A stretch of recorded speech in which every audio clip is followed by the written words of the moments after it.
Welcome to the El Cajon City Council meeting. We've resumed our normal meeting format, and to comply with state laws, we invite the public to join us in person to make comments about any items on the agenda, including public comments. The meeting is now called to order, and I would like to ask our city clerk to please call the roll. All council members are present. Would you all please stand with me for the Pledge of Allegiance and then remain standing for a brief moment of silence. I pledge allegiance to the flag of the United States of America and to the republic for which it stands, one nation, under God, indivisible, with liberty and justice for all.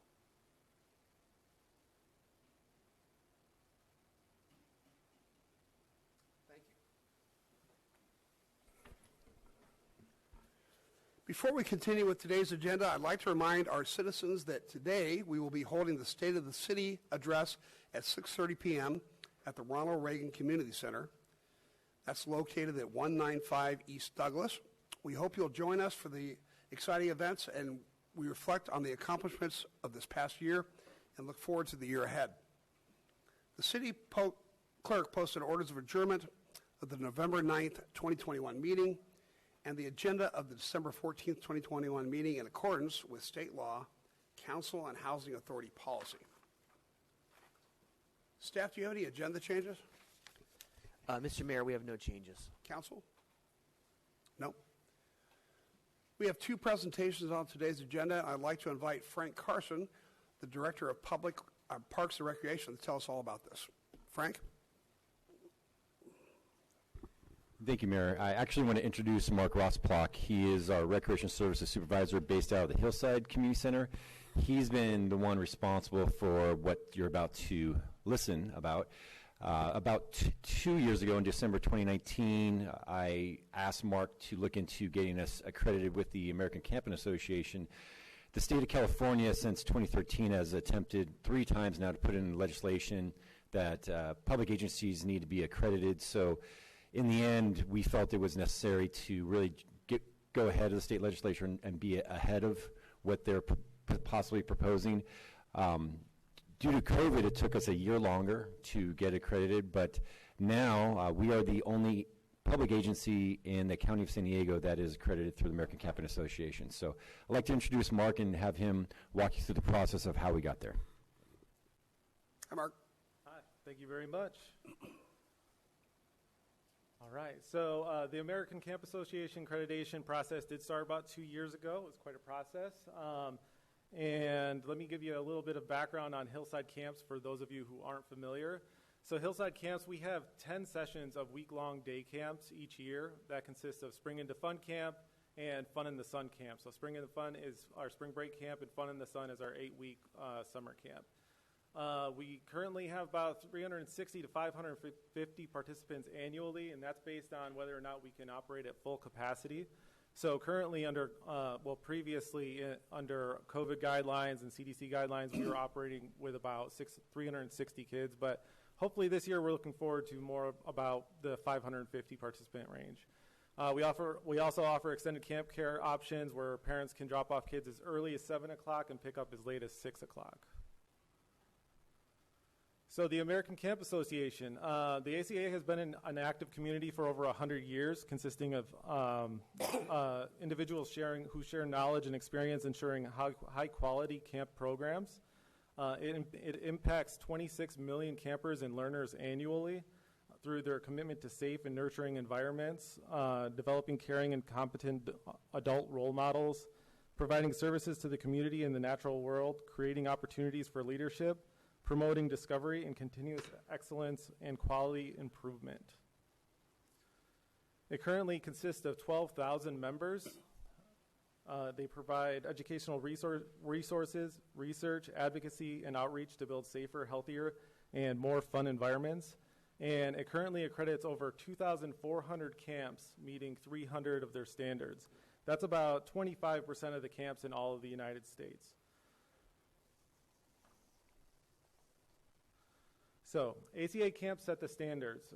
They provide a foundation for strategic planning, professional development through workshops and conferences, networking through their online forums and conferences as well, exclusive discounts to all things camps that might be needed for both commercial and government-run programs, advertising and promotion, and prestige.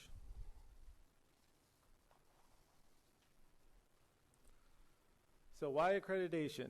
So the ACA is the only national independent accrediting organization for camp operations. They collaborate with experts from the American Academy of Pediatrics, American Red Cross, and other youth-serving agencies. Accreditation provides a framework for camp operations through safety or programming structure. Accreditation indicates to the public that the camp administration has voluntarily allowed a peer review process. So it's just showing that we are being transparent in everything that we're doing, looking out for the best well-being for participants and children. Parents expect their schools to be accredited and have high expectations for their school, so the same should be expected from their camp experience as well, as we provide, child care services. Accreditation educates camp owners and directors and shows that we have a commitment to excellence. Now, in order to be accredited, programs must be consistent with ACA's mission, being that they enrich lives of children, youth, and adults through the camp experience. They must be U.S.-based camps. Their primary audience is campers 5 years and older. They do younger than 5 years, but that is their target audience. And programs must last at least 3 days in length, and ours is a full week day camp. So what is the value of accreditation? Accreditation is evidence that the camp meets industry-accepted and government-recognized standards. It demonstrates that the camp is taking responsible steps in its programming and operations. It provides marketing opportunities. Now we're able to use the ACA accreditation logo on all of our promotional materials. It creates guidelines and operating procedures for staff. It provides consistency across seasons in the event of staff turnover, so it helps with retention and training for all new staff members and also veteran staff members. It provides specific actionable guidance, so in certain aspects where we might be a little bit more unfamiliar and might be more of a commercial side of camp, this is something that we can be more aware of and be prepared for just in case we run into these different situations. It confirms that we were successful in a peer review process. And this is after reviewing 290 to 300 of the operations from staff qualifications and training to emergency management compiled from the highest standards in the industry. It's a standard in the court of law, and it also provides some grant and funding opportunities. So the accreditation process. So it all starts with the application and fees to begin with. And then we attended an accreditation process workshop, which basically goes through the ins and outs of reading the standards, determining whether or not those standards actually apply to our camp. And then there's accreditation office hours to follow up with any questions on those standards. After that, there's a review, write, and update policies and procedures to align with those standards that the ACA lays out. And then there's standards review followed by a camp visit. So our process as the Parks and Recreation Department started in January 2020 when we applied for the accreditation. I then attended the accreditation process workshop in February 2020. It was very informative. There were a lot of individuals there. There's a lot of information. And that's where I found that the accreditation office hours were most useful, which we took advantage of in February to March of 2020. That's where we could really work with ACA representatives to make sure we can go through all the standards, being that we're a government entity. The way that we meet those standards is a little bit different because we have to look at it from a city perspective, not a commercial perspective or nonprofit perspective.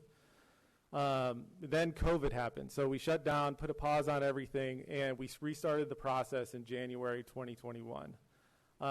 This consisted of the written document review process, which is the most lengthy process, going through 300 standards and determining whether or not those standards actually apply to our day camp, as some of them don't meet some of those standards aren't necessarily for day camps. Some are just for residential camps or They could be religious camps or anything like that. So thoroughly going through those and making sure that we could find through our camp operations and city operations policies that actually apply to those standards, as well as camp materials that we could apply to those standards. In April 2021, the written document review submissions had to be uploaded online, so we had to go online, go through all 300 standards, mark whether or not they applied to us, and support those standards with our documents. In April 2021 to July 2021, we went ahead and received any review from our visitors and updated our standards as needed and updated any kind of written documents that we needed to prepare. And then in July 2021, we had 2 visitors come to the camp and spend all day at the camp reviewing our operations, our programs, evaluating our staff, and then going through all the standards. Then in November 2021, we received our accreditation. So here's our certificate. Looking ahead, so promotion of camps. The city of El Cajon is one of the only municipalities in California with a department-run, or I guess government-run ACA accredited camp. Now, if you go on the website and you search for camps and you filter California, and then parks and recreation agencies, community centers, or governments, you'll come up with about 9 results. And there's only 2 results within those 9 results that actually have accreditation, and those are the 2 right there, with El Cajon being at the top. After this, there's a continuous review and improvement of camp planning and operations. We're now able to utilize educational resources provided by the ACA. We're able to take our camps to the next level by providing campers and families with a safe and memorable experience. It'll also provide staff training and development. Camp is a job, it's a very fun job, but there's a lot of real life work experience that comes from camp. So staff development will help attract driven individuals to work for the city of El Cajon while helping to retain quality staff through quality work experience. And then seeking out grant and funding opportunities as it pertains to camps, or what we're able to take advantage of, and make sure that this accreditation helps work for us as well. So, questions? Let me see if there's any questions. Thank you. Questions? No? Nice presentation. Thank you. I just want to also thank Mark. A lot of public agencies give up on this process because of the 300 standards you have to meet, and he did the behemoth amount of work to get us to the finish line. So thank you, Mark, for all that. Thank you, Mark. Sounds like a lot of work. Excuse me. All right. Next, we have a presentation, which is accommodation for Michael Black. Michael, would you mind coming up? Would you? From here?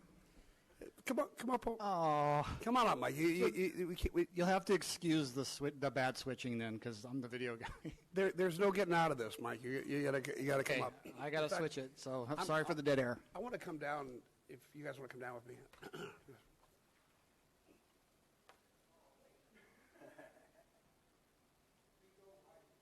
Bring your mic. You messed up his videoing. He thought you were going to be up there, but he can fix it. Michael can do anything.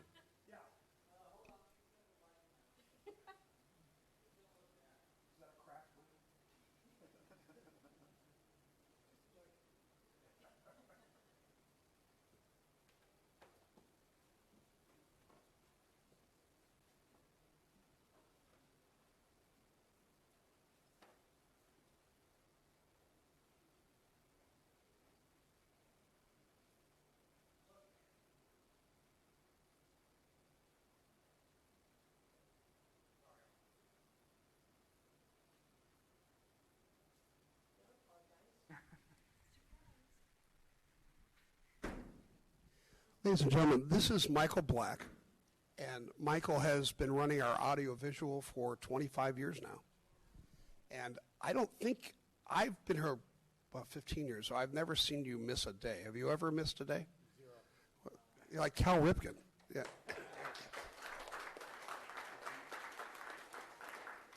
So I've got this, Michael's moving on to greener pastures, and I've got a proclamation for you, Michael. I would like to read it, if you don't mind.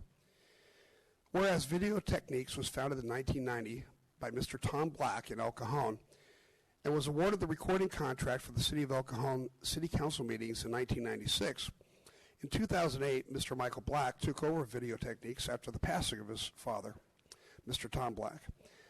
And Michael Black has single-handedly continued to serve the City of El Cajon with the highest level of integrity.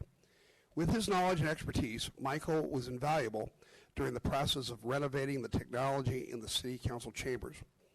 And his devotion to the City of El Cajon over the past 25 years is truly valued, and the City of El Cajon appreciates the many years of service provided by Mr. Michael Black. Now, therefore, I, Bill Wells, Mayor of the City of El Cajon, together with the City Council, do hereby commend Mr. Michael Black for his unwavering dedication to the City of El Cajon and wish him and Video Techniques the best on all future endeavors. Thank you.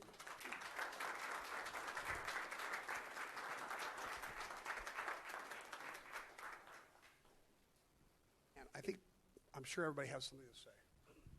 Well, I've known Michael for 20 years now, and sometimes it isn't easy recording what goes on in this chamber because sometimes it gets a little wild.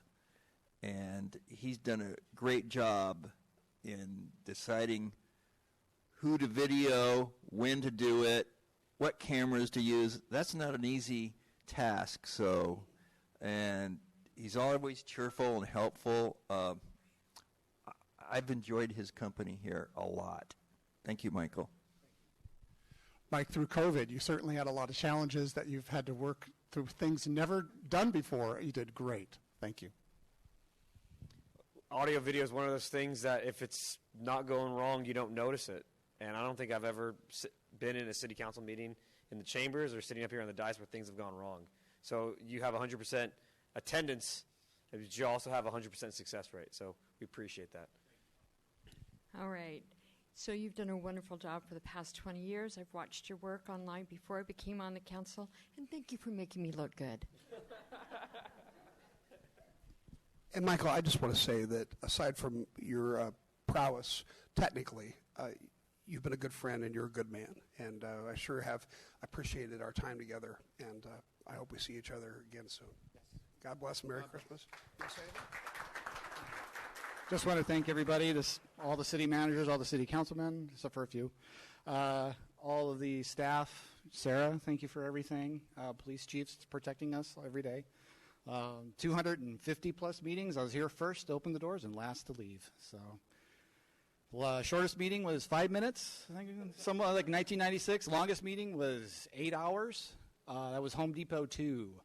The one over there on Green and Main. That lasted forever. It took a long time to edit that one. That was back in the old Betacam tape days. So, all right. Thank you very much for everybody, and I hope the new crew takes good care of you guys.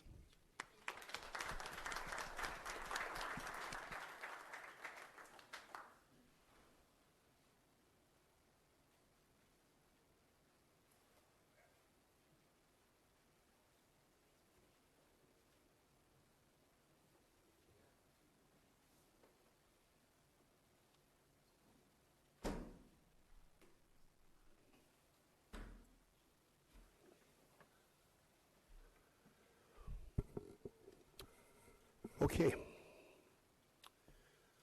We are now at consent items. Consent items, routine matters enacted by one motion according to the recommendation listed below. With the concurrence of the City Council, a council member or person in attendance may request discussion of a consent item at this time. Council members, do you wish to pull any of the consent items? No. Staff? No, sir. Angela, we have any speaker cards for consent items? Yes, sir, we do. We have two items. We pull number 4 and number 5, both of them by Stephanie Harper. Great. Hi, Stephanie. Welcome. Hi. I haven't seen you guys in a while, so hello. I was just wondering on consent item 4 that most of the properties that we're using to be compliant with housing were projects that were completed over 5 years ago. I was just wondering when we were going to start some new projects for that. And also on page 12 of 3 of the report, the 2020-2021 fiscal year, we have $7,014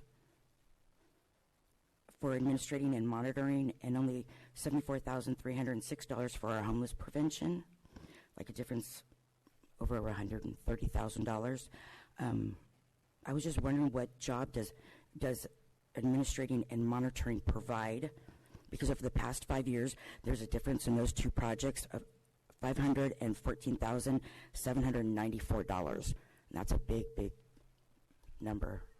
Okay, let me see. Graham, it's kind of last minute here, but Yeah, certainly. We are eligible to allocate funding from these funding sources to pay for administration. So we have two housing folks that we pay for. They work with all of our first-time home buyer folks. They work with the property management firms that run all of our senior housing and our affordable housing projects.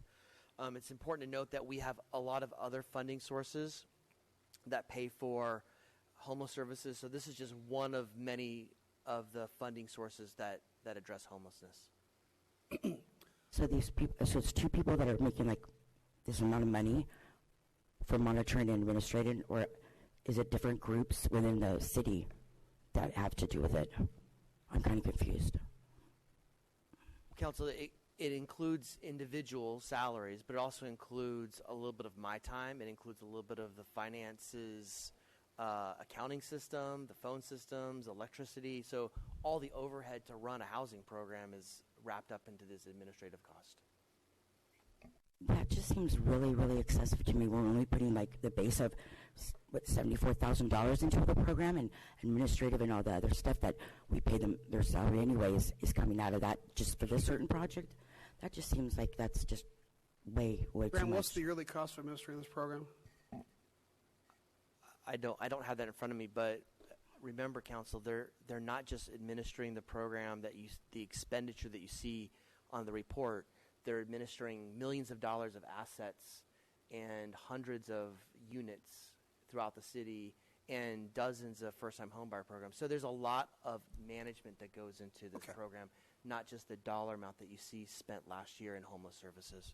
Well, and also with the programs that we're helping, we've only helped 2 families in the past 5 years get homes, from what the report said. So that doesn't, I mean, I'm sure we have a big long list of people who would love to get help from the city for those homes, but we've only managed to help 2 people. And it's on the report. But I'll move on to the next one since I'm already up here. And you know, this is about the raises for A29, the unrepresented employees.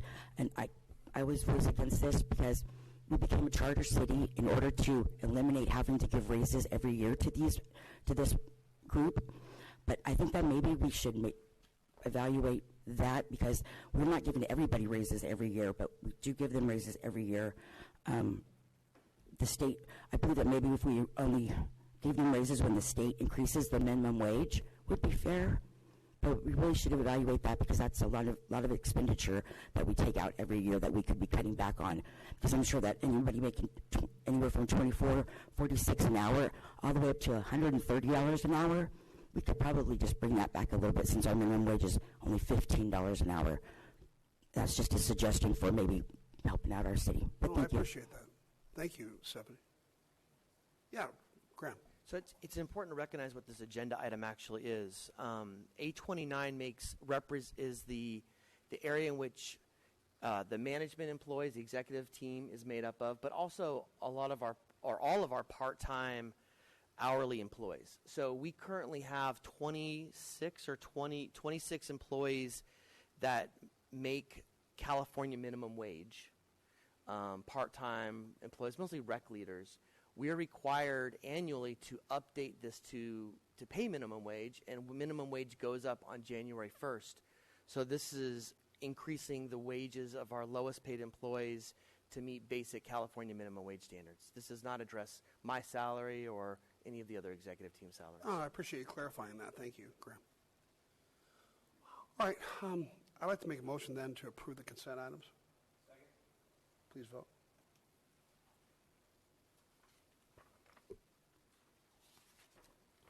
Motion carries by unanimous vote. All right. That brings us to public comment. At this time, any person may address a matter within the jurisdiction of the City Council.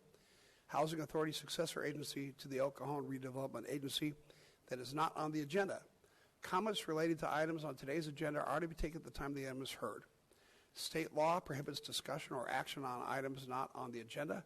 However, City Council and Housing Authority members may briefly respond to statements or questions, and an item may be placed on a future agenda.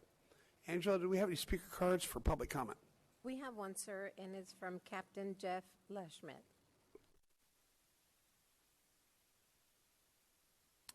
Hello, sir. Welcome. Thank you.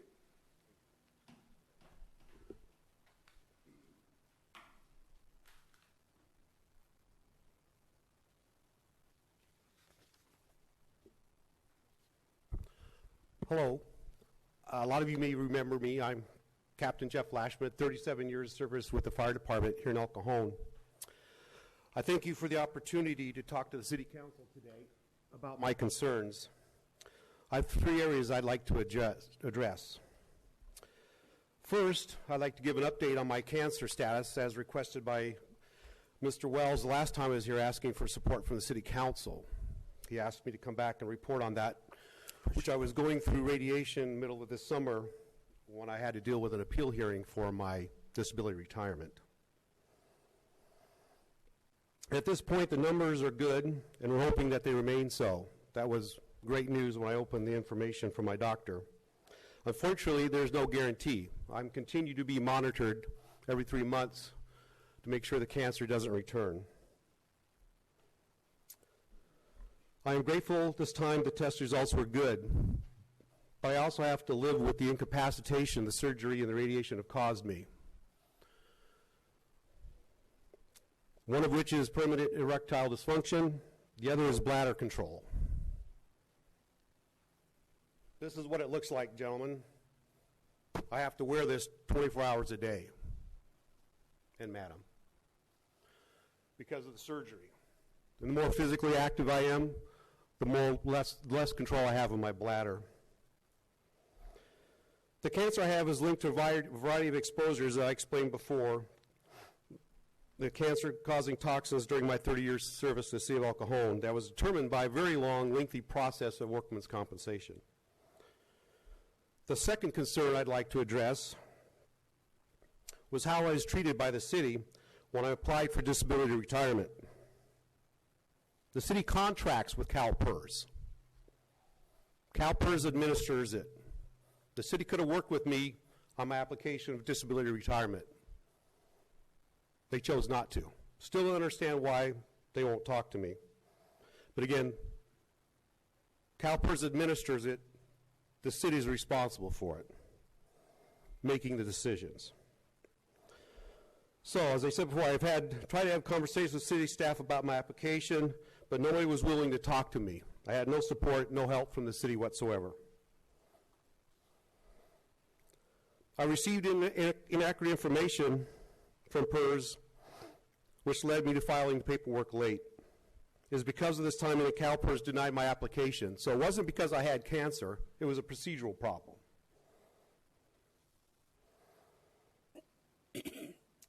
I'm disappointed that the city and the staff sided with PERS without consulting me. That's not what I call support.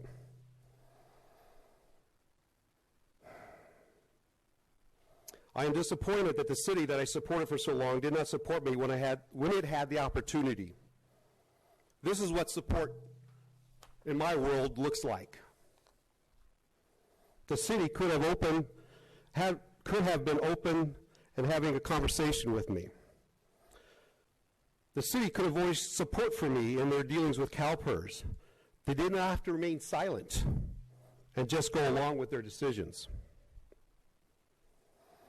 Had the city supported me, my application process would have had a better chance to succeed,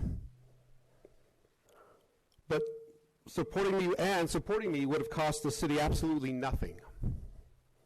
Not a dime. I don't receive any extra money for disability retirement. Maybe I get a blue card to hang in my mirror, but I get a tax break. That's it. But at least there was some validation that my 30 years of service here and my cancer meant something. So once again, Not a dime to the city cost. No extra money in my pension. Just the acknowledgement that I have a disability associated with my 37 years of service. Instead of getting any support, I feel I was treated with indifference, as if I was just an entertaining thorn in the side of those involved. I feel like I was ignored. I came to you and asked for help and support. Last time I was here, I had a hearing the next day in the appeal court. Your city attorney attended. He said absolutely zero in support of my position. I'd like to know why, but they won't talk to me. They will talk to you. They have to talk to you. So I would appreciate knowing why this attitude. This is not the first time this has happened.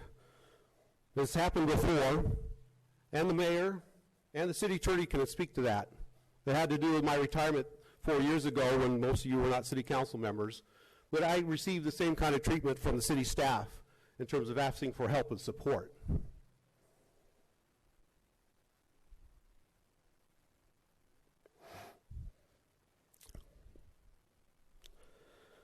This leads me to believe there's a pattern of taking employees for granted and a culture of not listening to the concerns of employees. I know I'm over time, but I'll bring this in. My third and final why I'm here.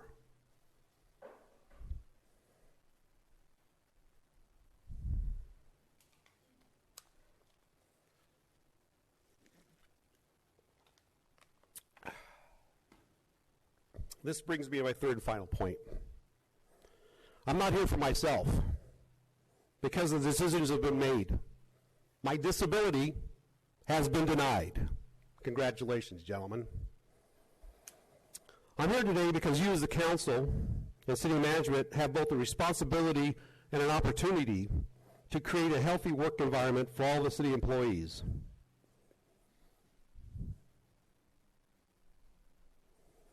I implore you to really look at how employees are treated. I think you will see that when they come to you, the council, when they have issues with the staff. And now you'll know why. Can we foster a mindset where disagreements are handled with the courage of an open mind and open dialogue? Would be nice. Really would be, gentlemen. Can we cultivate a culture of support for listening to one another? This is all I've ever asked, was some support. It was unfortunate. So thank you for listening. If you have any questions or want any further information, I'm happy to provide it. These gentlemen know my contact information, but if you have any questions for me for now, I'm happy to answer them. I do have some things to say, but I want to ask the rest of the council if they have any questions. Just quickly, I'm a little confused. When you say your disability was denied, you did not get any of your disability pay? I did not get a disability retirement. My request was a change from a service retirement to disability retirement. Once it was established my cancer was work-related. And as I remember, the primary difference in that is how it affects your taxes at the end of the year. Yes, that's it. Okay, all right. No, I appreciate that. Yeah, it doesn't. I don't get an extra nickel of money from anybody. Well, this is one of those situations where we hate to see something like this, especially a captain who wore the uniform and fought for us for 30 years. I come from a firefighter family. I know how prevalent cancer is in the ranks. I know how devastating it can be.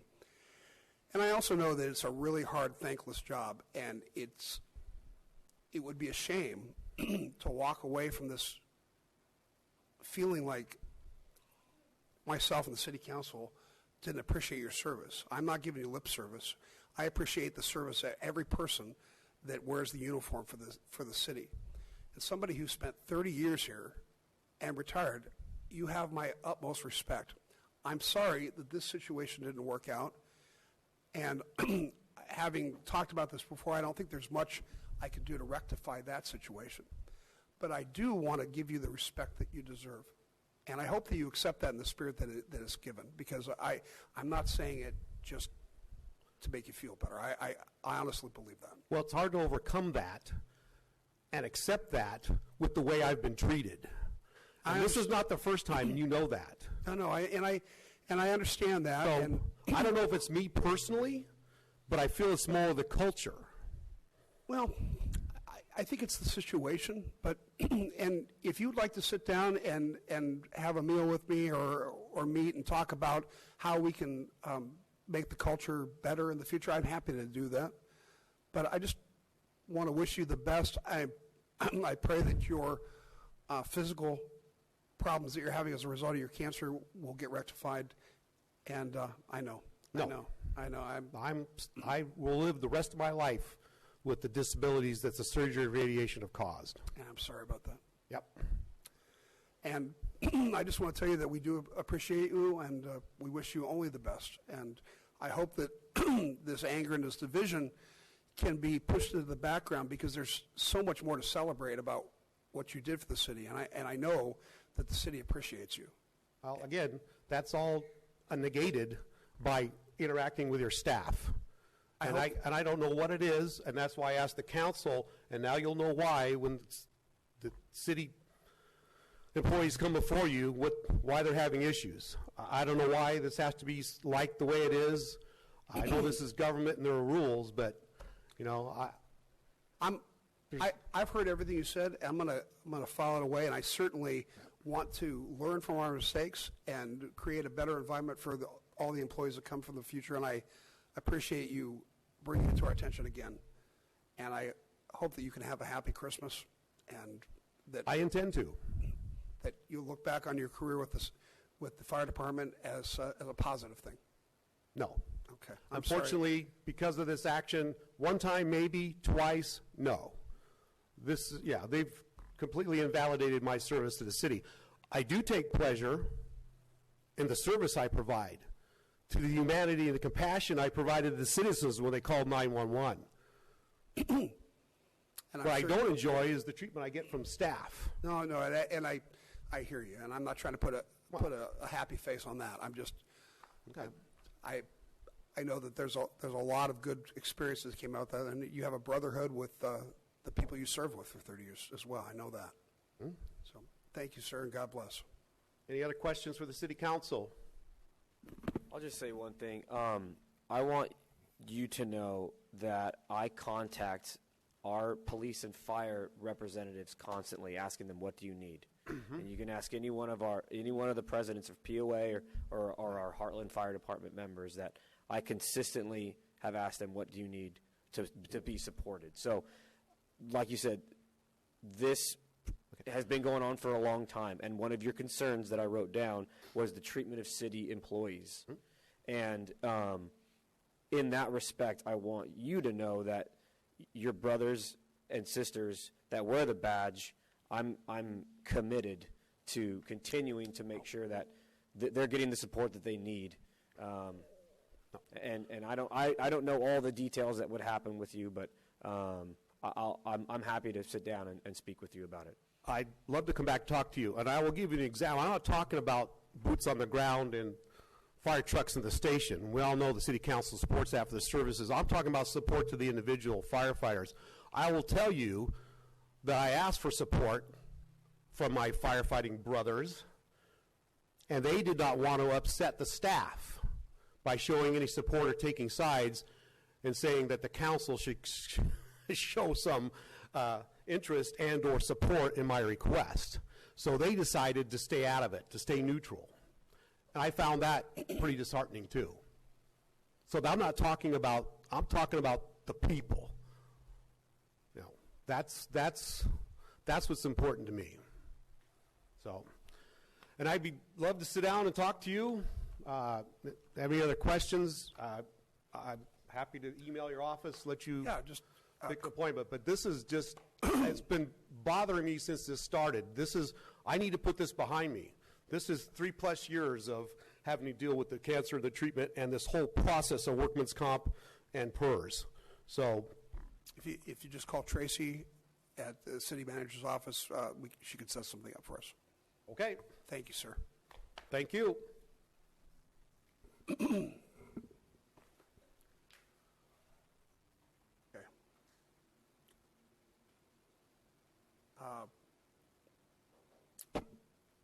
So that's it for public comment. Yes, sir, no more comments. All right. We are now at public hearings, and we have 2 items to consider. Item 11 is to consider a zoning code update, and I'll ask staff to tell us about this, please. Hi, Tony. How are you? Good afternoon, Mayor, City Council. Each year, the staff identifies potential technical cleanups in the zoning code as we administer it each year, and we bring that before the Planning Commission and City Council to make changes where needed. Also to help fulfill our obligations as required by the State of California, and to provide some clarity in some of the ambiguity in the zoning code. So, as I just indicated, we're here to present modifications to the zoning code for clarity, establish limited objective standards for some small business activity, reduce permit levels, and to facilitate low-level economic development opportunities. Some of the notable changes that we'll go over is to allow new on-sale of alcohol for establishments within the Specific Plan 19 area. So Specific Plan 19 governs Parkway Plaza. Like the downtown area, alcohol service is allowed by minor use permit in the regional commercial zone. Does not require conditional use permit, and is a staff level approval. We're proposing the same thing, and the Planning Commission agrees, to allow such activities other than restaurants to be able to serve alcohol in concert with principal uses such as sporting activities like a bowling alley, or if there were a theater or a museum, or other types of principal uses. The code is wrapped up pretty tight in that other similar principal uses currently only allows the City Council to make that determination. We don't think that, and the Planning Commission agrees, that that's something that can be done at the staff level as long as it's within that same definition of principal uses and similar to hotels, sporting activities, and the like. In the M zone, breweries are allowed by right, and they are allowed to have up to 15% of a tasting area. This area is limited to the indoor only. What we're proposing, and the Planning Commission agrees, is to increase that from 15 to 25% to allow indoor and outdoor, and to remove a restriction for hours of operation. We find that most of the M zone businesses have ceased operations by 6 p.m., and that breweries seem to get going sometime after that. So we're proposing to remove the hours of operation, and if a brewery wished to do more than what's allowed under the proposed changes to the code, that they can make those requests by conditional use permit. The City Council likely would remember back March, April, when the City Council was discussing their priorities for economic development, for the staff to take a look at what opportunities exist in the downtown master plan area. And it was identified that additional uses, freeway-oriented uses, could be allowed if they're not in conflict with the downtown master plan north of Madison, where those vacant properties are and there hasn't been much development. This includes lodging, charging, and fueling stations, convenience markets, restaurants, and accessory drive-through services. Planning Commission agrees, and that's been proposed in the zoning code update. Staff is also proposing to streamline the permit process for food trucks and trailers, bringing that down from an administrative zoning permit to a temporary use permit. We think this will help speed up the process, give food trucks and trailers more flexibility in their location. Food trucks and trailers seem to be more transitory. One spot may not be look as good as maybe another. So we think if we can bring down that permit process, speed that up a little bit, there's also a lesser fee. We think that might be beneficial. Some notable changes, miscellaneous. We want to clarify that there is an existing prohibition on vehicle occupation on residential property that already exists. It already exists in other zones as well, so you cannot occupy an RV or a trailer in a commercial or industrial zone. So we need to make that clarification. The reason is that we routinely have code compliance cases where this is an issue. Just this year, we had a couple of cases on the Ranka and Marlene, where we had a property owner renting out space with 3 trailers that were illegally hooked up to the power as well as a sewer system.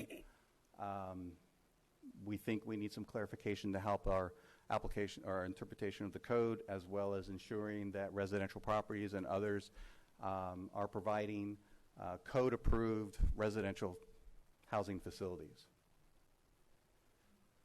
We're also proposing to allow certain outdoor display of merchandise for retail businesses to have up to 24 square feet, subject to certain performance standards. This would be limited to where they're located near the entrance, not in parking areas or blocking access. It does not include separately regulated uses such as alcohol and automotive parts, tobacco, etc. This would be your typical general retail products.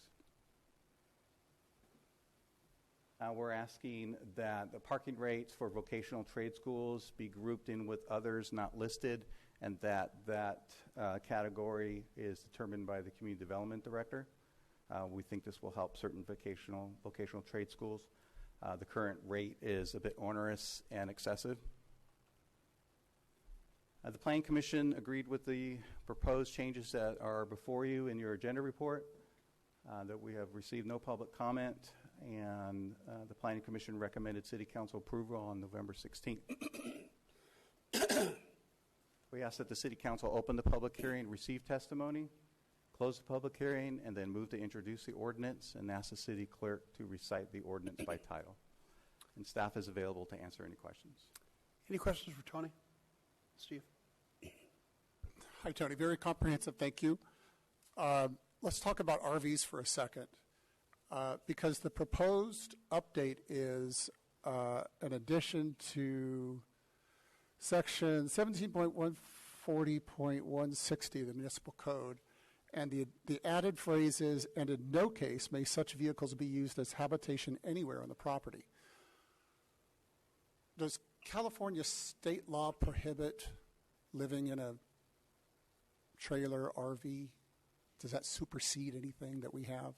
Well, California Health and Safety Code does limit RVs to temporary or recreational use, not as a permanent habitable space.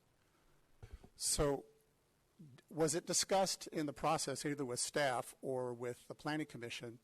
I can see a concern that if a family has their parents are coming to visit from the Midwest for a couple of weeks and stay in the RV that they drove out here on the property, that would be prohibited, wouldn't it? Well, the code already prohibits that. We're just adding clarity. Well, I thought the code prohibits it in the front yard only. Well, the code does say that unoccupied RVs are allowed to be stored in the front yard. That's what the code says. The inverse of that does not interpret it to mean that occupied RVs are allowed in other parts of the property. The zoning code is a permissive zoning code, so it lists what's allowed in that zone. So if it's already prohibited, why are we adding the phrase, and in no case may such vehicles be used? We find that it's better understood when dealing with code compliance issues from property owners, when asking them, indicating to them that they are not in compliance with the code and that they need to remove these trailers from being used as a permanent housing. So there is a fine line between temporary and permanent housing that I'd like to address, Mr. City Manager. And I guess I'll save this for comment after the public discussion, but I just want to get some clarification on some things. Okay. More questions for Tony? Thank you, sir. I'd like to open the public hearing. Angela, do we have any speaker cards? Yes, sir. We have 3 speakers. The first one is Stephanie Harper. Hi, Stephanie. I'm so glad that you brought that up, Steve, because basically what it is a lot of it has to do with people that are inhabiting their RVs or trailers and parking on our public streets. And when they take those trailers away from these people, if that's what the law is going to be, where are they going to live? I mean, we're going to be putting more people on the street here homeless. What if that was a family living in there? Or what if it was somebody who had a trailer like today? Would you rather have them in the streets than being in a trailer where they're dry and warm? I mean, we have to have some kind of, compassion. I mean, and I think a lot of this has to do with our homeless people too, that are living in their trailers and parking it in different spots, and and maintaining like that. Maybe somebody's got a job but just can't afford rent, and they're living in their trailer, parking in different spots so they don't break any other laws. But this law would make it totally illegal for them to even do that. So what are we saying? We're making it illegal to be homeless in El Cajon when half the people that are homeless in El Cajon have become homeless while living in El Cajon. We got to look at the problem. There's a problem here that we're not looking at. We're just avoiding it and then looking above it. We need to address it, but how can we address it when we're only spending $74,000 on it, on the prevention part of it, and we're spending over $500,000 on the administrative monitoring part? Maybe we could get those people to start working on this problem for us. Thank you. Rebecca Brandstetter.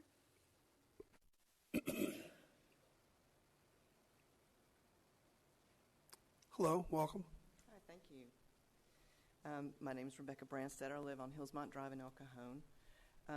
I'm also the convener for the Shelter and Housing Solutions Group for the East County Homeless Task Force. And in that capacity, I would ask that you strike the 16th whereas in the proposed Planning Commission Resolution 11058 that would prohibit parking occupied RVs in any zone throughout the city. Now, first I want to say that I appreciate and acknowledge the hard work that the staff went through to scrutinize a very big chunk of the code. But while I appreciate that long-term RV parking can be a nuisance to neighbors in residential areas and further tighten scarce street parking and public parking, I would urge you to regulate rather than prohibit occupied RV parking. A blanket prohibition right now would tie the city's hands before staff can even begin the study of safe parking options under item 25 on today's agenda, which the task force and this resident strongly support. Just last Friday, we learned that the Cajon Valley Union and Grossmont Union High School districts serve a known homeless population of over 550 families, with at least 30 of these families being unsheltered, often living in their vehicles. As you might imagine, school officials strongly believe that these numbers are an undercount because many homeless students and their families try to remain hidden so that they can stay close to jobs and schools in their hometown. Outreach workers among the task force members have also reported a number of senior citizens, including several veterans, living in their vehicles because they can no longer afford to live in their houses. And since COVID-related rental assistance and eviction moratoria have ended, an RV might be the only option to keep a family together until they can secure transitional or permanent housing. Instead, perhaps the city could establish a permit with a nominal fee for time-limited occupied RV parking. In residential areas, this would enable those who live in small houses to host family or friends who visit them, or it could provide on-site living option during a home renovation or tenting or those kinds of things. Allowing unsheltered families the temporary option of living in an RV can also be a crucial tool for this city and its partners to use in our efforts to provide housing navigation and other wraparound services to families experiencing homelessness. Not only would this keep families close to their schools and jobs and houses of worship and other community resources, it could provide a stable location where outreach workers know they can find the families they serve.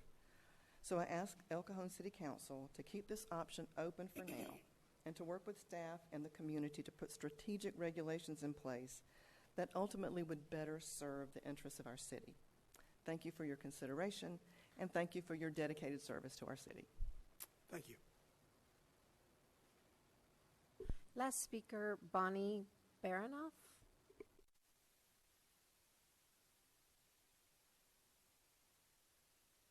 Hello, welcome. Good afternoon.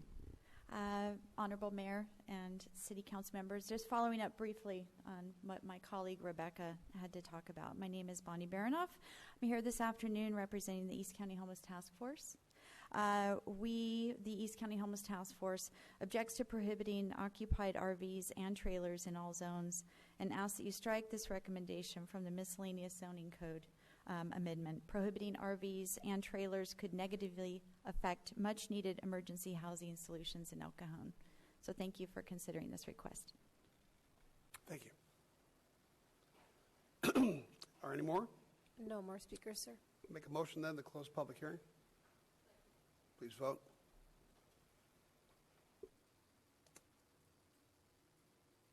Motion carries by unanimous vote.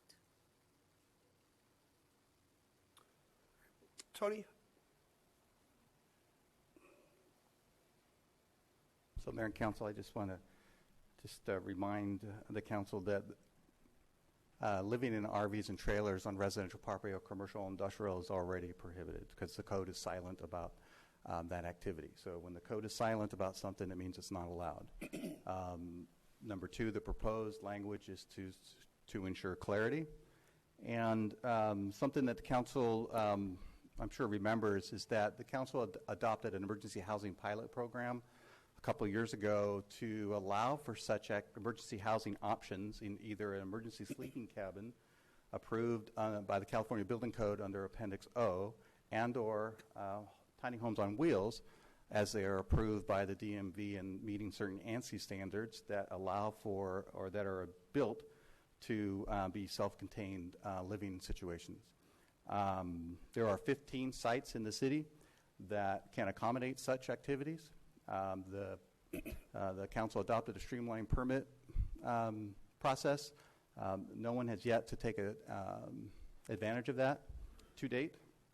One organization has, except they have not obtained proper building permits yet to build the emergency sleeping cabins. Sleeping in RVs, vehicles, or trailers on a public street is not addressed by the zoning code. That is a California state law that allows for such activity. So I just want to remind the council of those 3 items. Thanks, Tony. I appreciate that. Okay. All right, well, I'll bring it back to the council for discussion. I just have a couple of quick clarifying questions. Sure. Hit my yes vote instead of my microphone. So, and this might be for Tony. So currently, it's legal for people to live in an RV or trailer if it's parked on the street, because that's a California state law. But within the city of El Cajon, it is already not legal for people to live in an RV in the front yard on a residential lot or commercial lot? On any private property. On any private property. Unless that property is approved for such activity. So, as an example, on East Main Street, there's an transient RV park that was approved many, many years ago by conditional use permit. Right. That option for such a park has been removed from the zoning code many, many years ago as well. But that's the only legally used transient RV park within the city on private property. Other situations, whereas if a private property owner, whether commercial, industrial, or residential, rents out space in their backyard or somewhere else on the property to have someone live in an RV is not a permitted use in the city of El Cajon. Okay, thank you. Tony, that property you're talking about, what's the current status of that?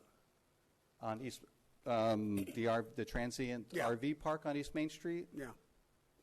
As far as I know, they are still operating. They seem to be fully occupied. This is the RV park at Pepper and Main Street. All right. All right. Thank you. Yeah. Steve. Okay. Part of this is private property rights to me. We're saying to a private property owner, if you're remodeling your house, you cannot stay on your fifth wheel while you're remodeling your house. And I know somebody who did that, and that doesn't make sense to me.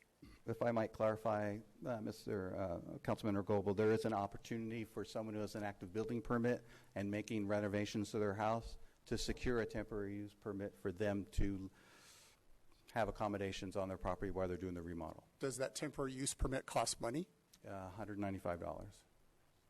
I don't like the idea of that. You're doing a remodel to your house, and you're living in your own fifth wheel, and you got to pay $195 to do that. That doesn't make sense to me. I know another person whose mother came out from Nebraska and stayed in his RV for a couple of weeks. And it doesn't make sense to me that they're not allowed to do that. So it's his property, it's his RV, she's staying for 2 weeks. What's the harm in that?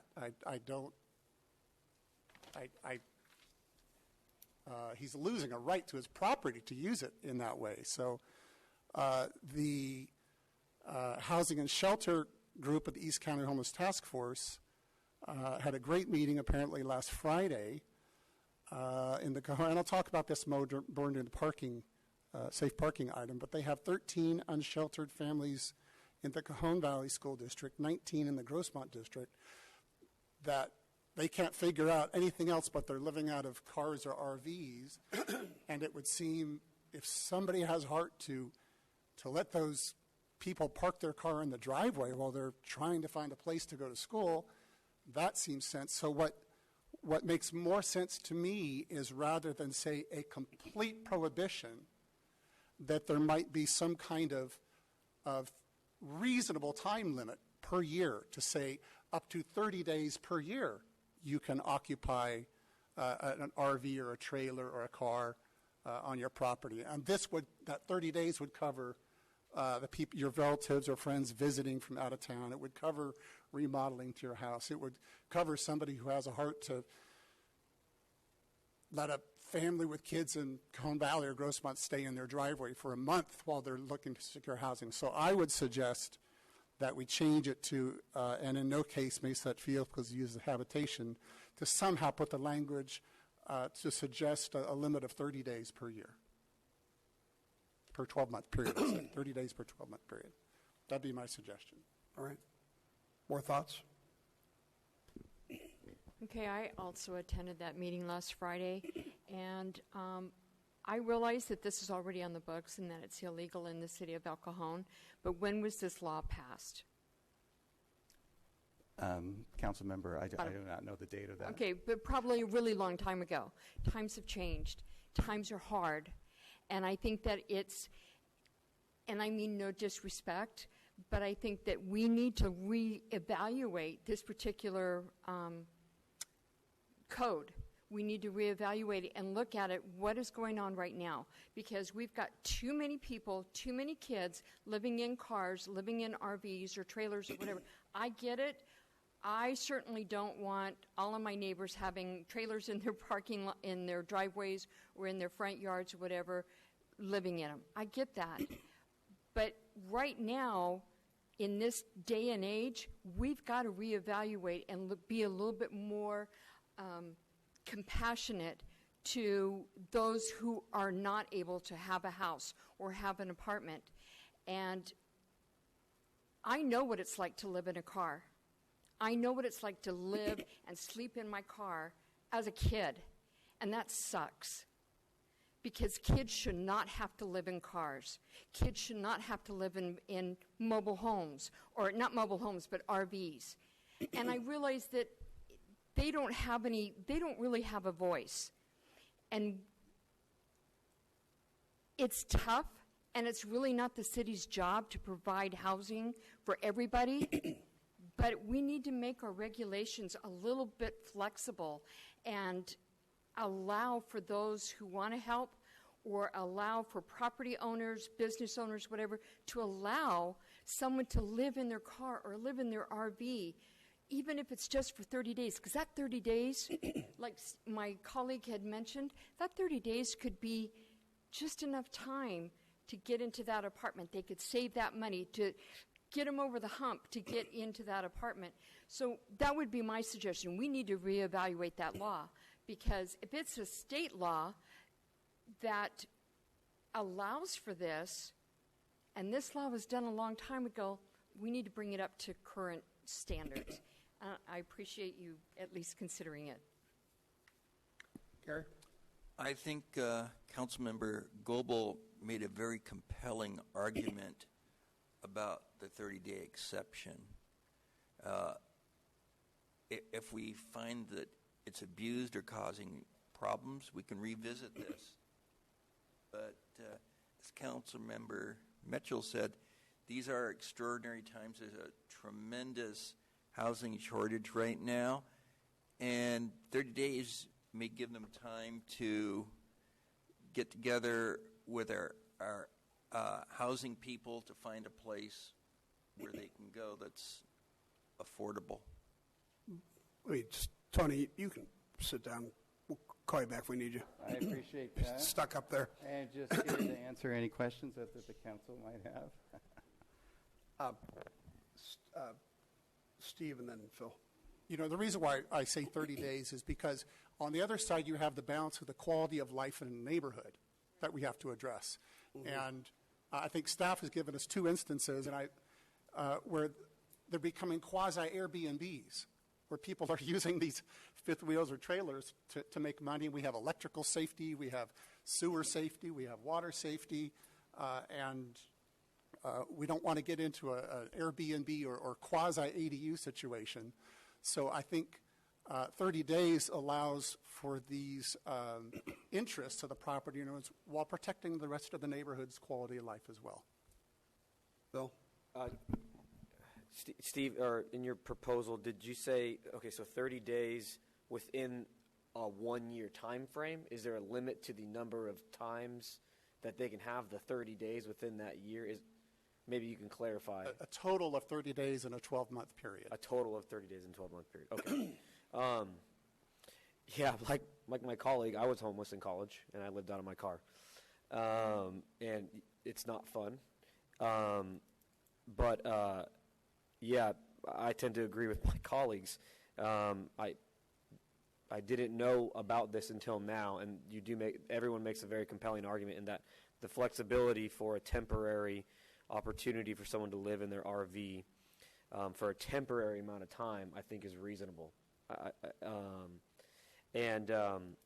You know, since it is legal to do it on the street, I mean, the argument could be made some of these RVs could be taken off the street if they're allowed to be parked on someone's property in the backyard or on the side. So I'm open to adjusting that language. I'm sorry, Phil, you said it's legal to do what on the street? Currently California law says it's legal for people to live in an RV on the road in California. But it's not legal in El Cajon. But it's not legal. Is it legal in El Cajon on the street? Come on up.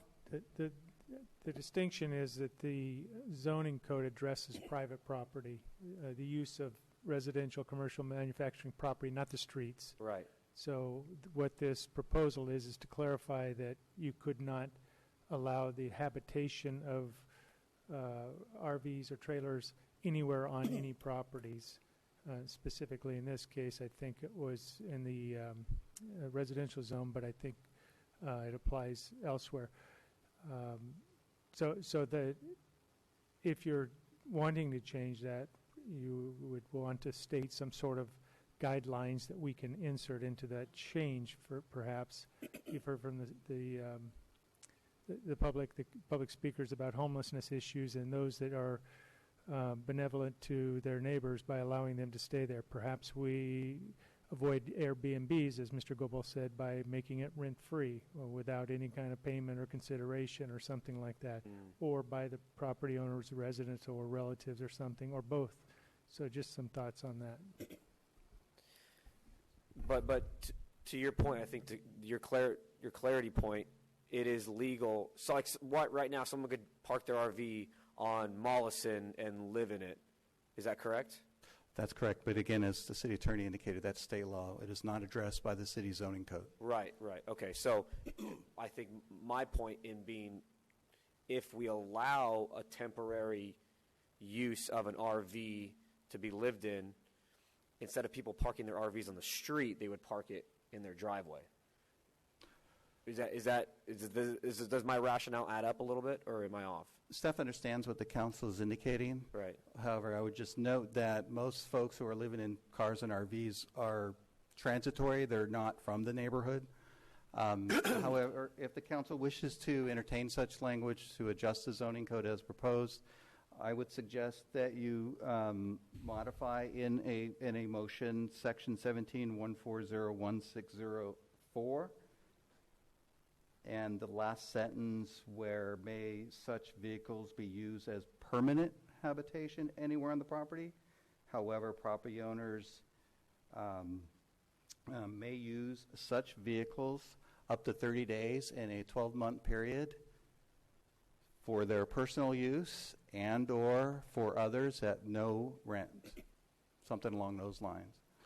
Then that seems to be in theme with the council's discussion. Go ahead, Gary.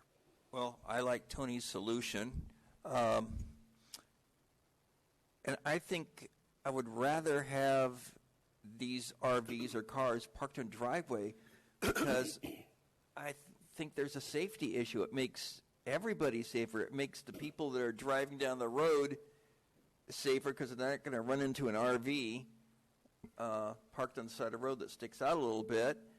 And I think that there's another level of safety because the people letting them park in their driveway are probably going to know the people they're letting park in their driveway.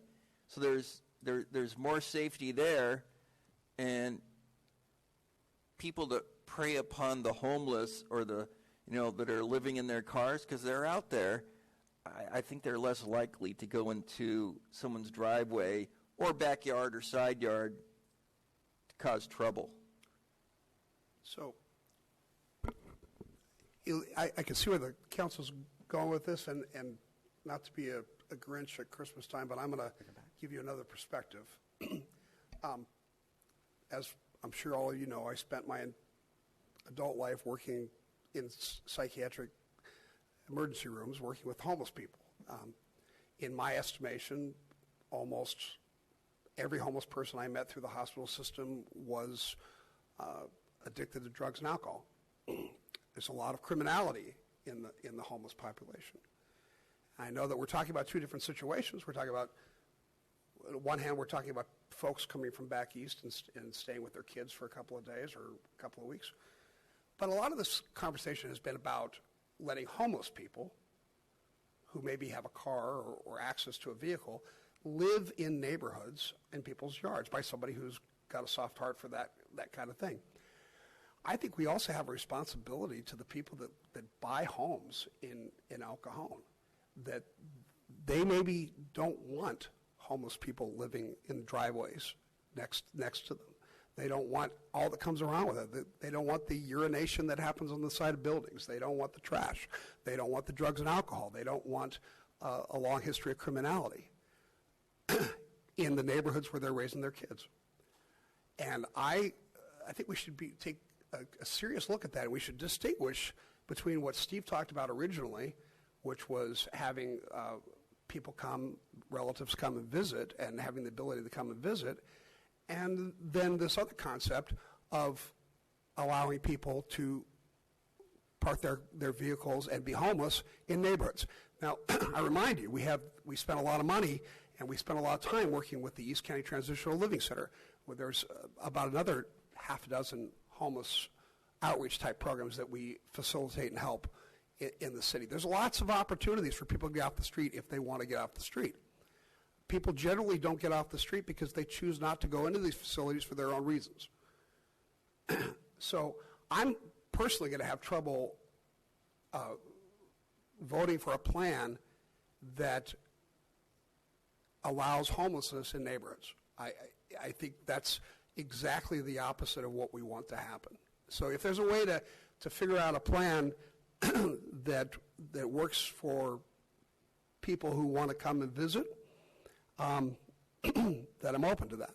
But if it's a generalized, pervasive plan that its main intent is to soften and relax the regulations of homelessness, I have trouble with that.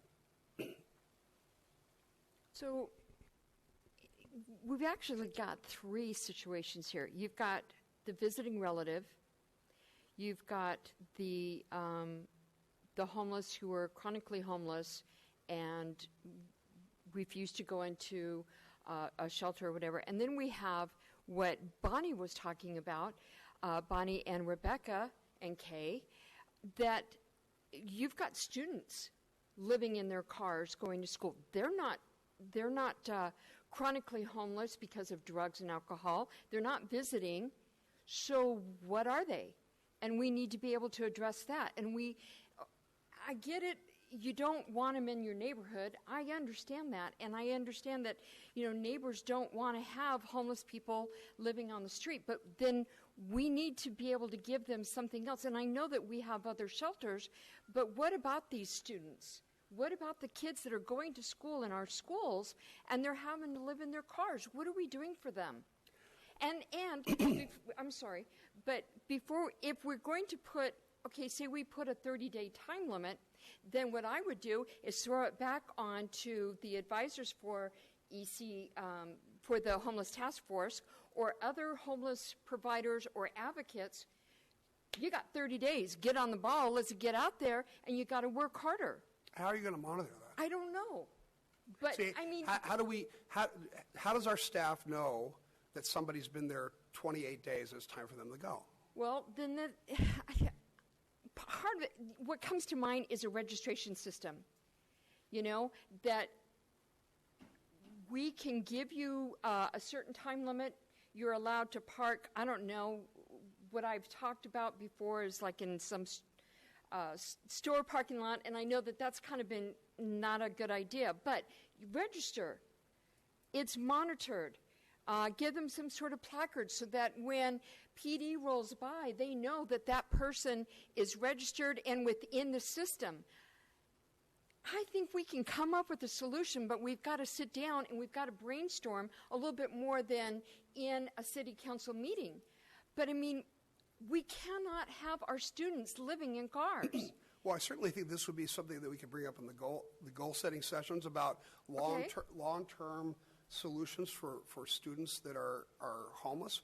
And nobody's not compassionate about that. Nobody wants kids to sleep in cars. I don't want that. I agree. But I think we have an obligation to try to maintain law and order and try to maintain the livability of El Cajon. I agree with that. I mean, if you go to the underpass right now over by Home Depot, huge encampment. They're trying to get out of the rain right now, and it's a huge encampment. That's on county property, so there's not a whole lot that El Cajon can do. But it just seems it's frustrating because I see it from a homeowner's point of view where I don't want this in my neighborhood all the time. I mean, I have this situation around the corner from my house. I see it from, our students' standpoint, and I see it from Steve's standpoint. Grandma comes to visit twice a year. She's from Minnesota. She wants San Diego sun. I get it. So we've got to find a way to combine all of this together. This is not the forum to do it right now. I understand that. But maybe we could put it off for a little bit. Well, we're going to be having a goal-setting session. I think this would be a great topic to be discussing there. As for today, I don't have any heartburn about figuring out a way to let relatives come and visit. I think 30 days is too long. Probably 2 weeks is more appropriate, with the possibility of a 2-week extension. But waiving the fees for people that want to renovate their homes and stay on their own property, I think that makes perfect sense. I think you're right, Steve. I think you shouldn't have to pay a fee to stay in your backyard while your house is being fixed up. I think there's a solution, but I want us to be careful about not going too far with this. And maybe you feel differently, and we'll have a vote, and I can live with that. But I felt it was my obligation to say something. Well, there are several things here I'm going to throw out. I don't know how feasible they are, but I'm going to make the mayor happy here so we have a consensus. I think we're all agreed on the relatives, with the exception of the time, maybe with the mayor, and we're agreed that if you're having your house tented, that's not a big deal. That's usually, 5 days, a week at the most, or you're having a permit, which Tony's going to know about, so just taking the permit, and then that's automatic. So we're down to, what if they're homeless? And I know a little bit about the homeless because for the last 5 years, I have graduates from East County Transitional Living Center that used to be homeless, 3 of them staying at my house, and they kind of rotate in and out because when they get out of the program, their credit's shot. And so they stay at my house for a while, and sometimes a year, sometimes 2, or maybe even 6 months, and then, they've got a job, they're paying their bills, and they move along. And but they've been through a program, and so there's a certain amount of vetting there. But I think, put myself in the shoes of the average person in El Cajon that owns or rents a house. I think it's kind of unlikely that they're going to let someone stay in their driveway or somewhere on their property, that's a raging drug user. That's a certain amount of vetting there. And I understand we have a lot of people on meth in this city, and I don't know, maybe there's somewhere, if they're not relatives, they have to take a drug test to get the permit. And I think even on marijuana, they can tell if you've used it in the last 30 days, but that's legal now. I don't know what about all the other stuff, but again, I'm just throwing things out so we can kind of come to a consensus. I don't think you can legally ask anybody to take a drug test for a county, a city-type program. Well, would they do it for business? With Morgan, Yeah, I didn't know they do it for jobs. Would they require a drug test? Morgan, any comment on that? I know I'm going really out in left field here. Yeah, I'm not sure I grasped all the the issues that you're trying to address in this one motion or this one change to the ordinance. Drug testing would be very hard for us to impose as well as to regulate. Okay. I would not suggest that we require drug testing as a condition to allowing people to live in an RV on somebody's property. Okay, so we're, we can also put a sunset clause into this, that it's good for 1 year and we see how it goes. That's a possibility. Steve? Go ahead. Yeah, please. I'm going to suggest we kick this out for now. There's a lot of things to talk about. Let's just send it back to staff. Let's rework it. So I would move that we accept, I'm going to move that we strike Section 15 and Section 16, which this talks about from the ordinance, and approve the rest. That would be my motion. Does that work? Council, what you're talking about right now, by the way, staff thinks that's a good idea. You're contemplating a zoning ordinance right now, but now you've delved into permitting. We currently have the ability to get a permit to put an RV on the streets for 50 days for free. You're getting into homeless programming. So there's a lot of things that need some bigger thinking. So we would concur with that concept to push it. Mr. Foley, do you understand striking sections 15 and 16? Yes, I would also suggest that your motion include renumbering the subsequent sections, so we just don't have a blanks on 15 and 16. It'll renumber everything 17, after that. 15, et cetera. Okay, so I would amend my motion to say that we renumber section 17 and later to reflect the striking of sections 15 and 16. That make sense?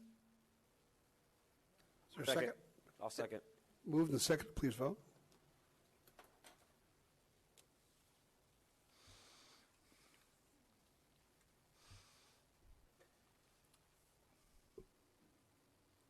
Sorry about that. Motion carries by unanimous vote. Thank you. And with that, sir, I will read the title of the ordinance, please. An ordinance to amend Title 17 of the El Cajon Municipal Code to update the city's zoning code, including adopting additional objective standards for new development. Okay, thank you very much. All right, the second and last public hearing on today's agenda, item 12 is an amendment to the 2021 one-year action plan. I'll ask staff to introduce this item, please.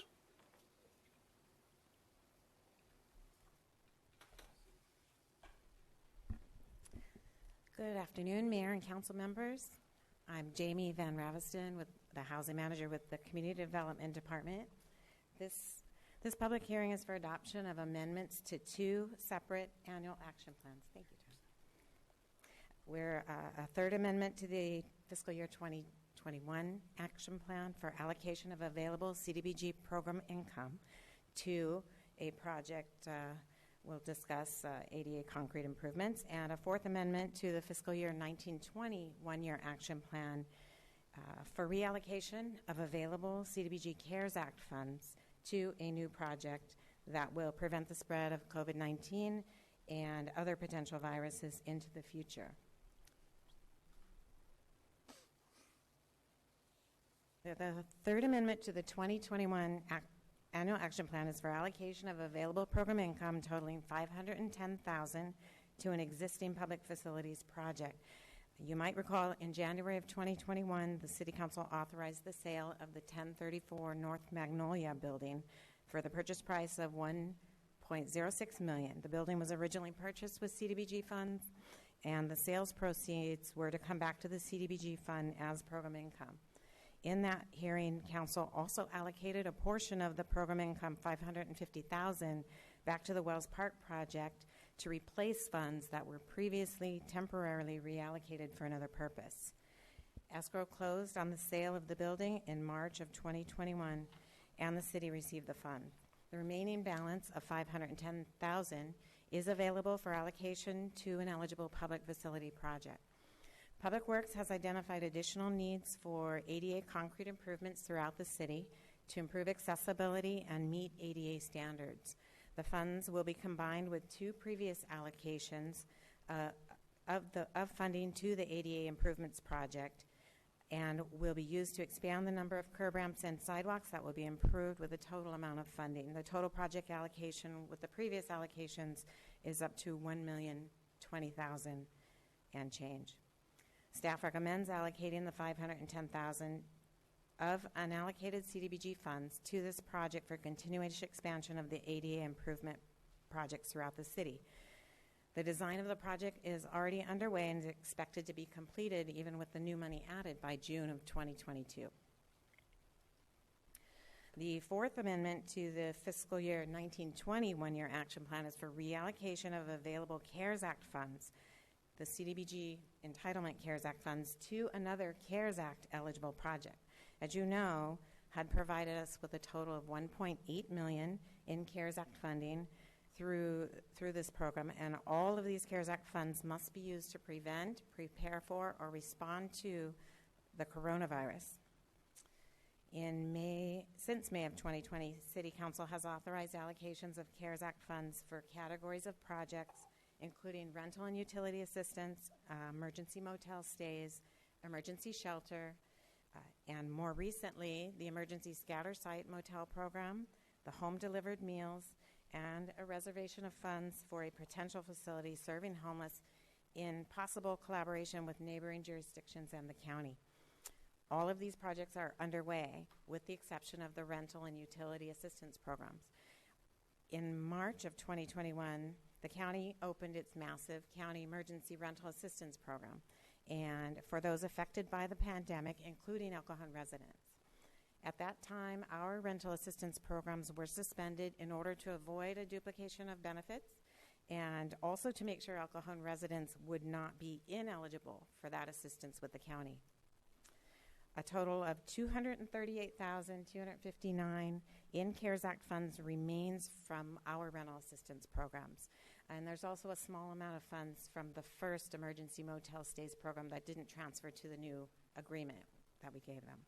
So the total available for reallocation is $240,691.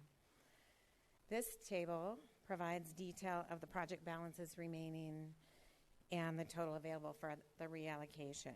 In August of this year, the City Council directed staff to conduct additional research for other potential projects that would be eligible for these remaining funds. Staff explored best practices and ideas for projects with other jurisdictions and agencies and worked with our public works staff to come up with a potential project that is eligible and that can be deployed quickly. Staff has identified the project to install touchless signal pedestrian push button installation that is expected to reduce the spread of COVID-19 and to provide emphasis on health and safety for the general public by removing physical contact with these surfaces. The funds we're proposing will be used to purchase and install these touchless controllers at approximately 32 traffic-controlled intersections with frequent pedestrian traffic in the public right-of-way. Staff recommends reallocating the $240,691 to this project. And this project is also expected to be completed by June of 2022. I'm sorry, the end of 2022. And that will assist us in meeting HUD's requirements for spending a majority of the funds by June of 2023. So our recommendations are to adopt the third amendment of the fiscal year 2021 action plan, allocating the $510,000 to the ADA concrete improvements project, and also adopt a fourth amendment to the fiscal year 1920 annual action plan, reallocating $240,691 to the touchless traffic signal pedestrian push button project. I'll be happy to answer any questions you might have. Thanks for your presentation. Let me see if there's any questions. Michelle? Hi.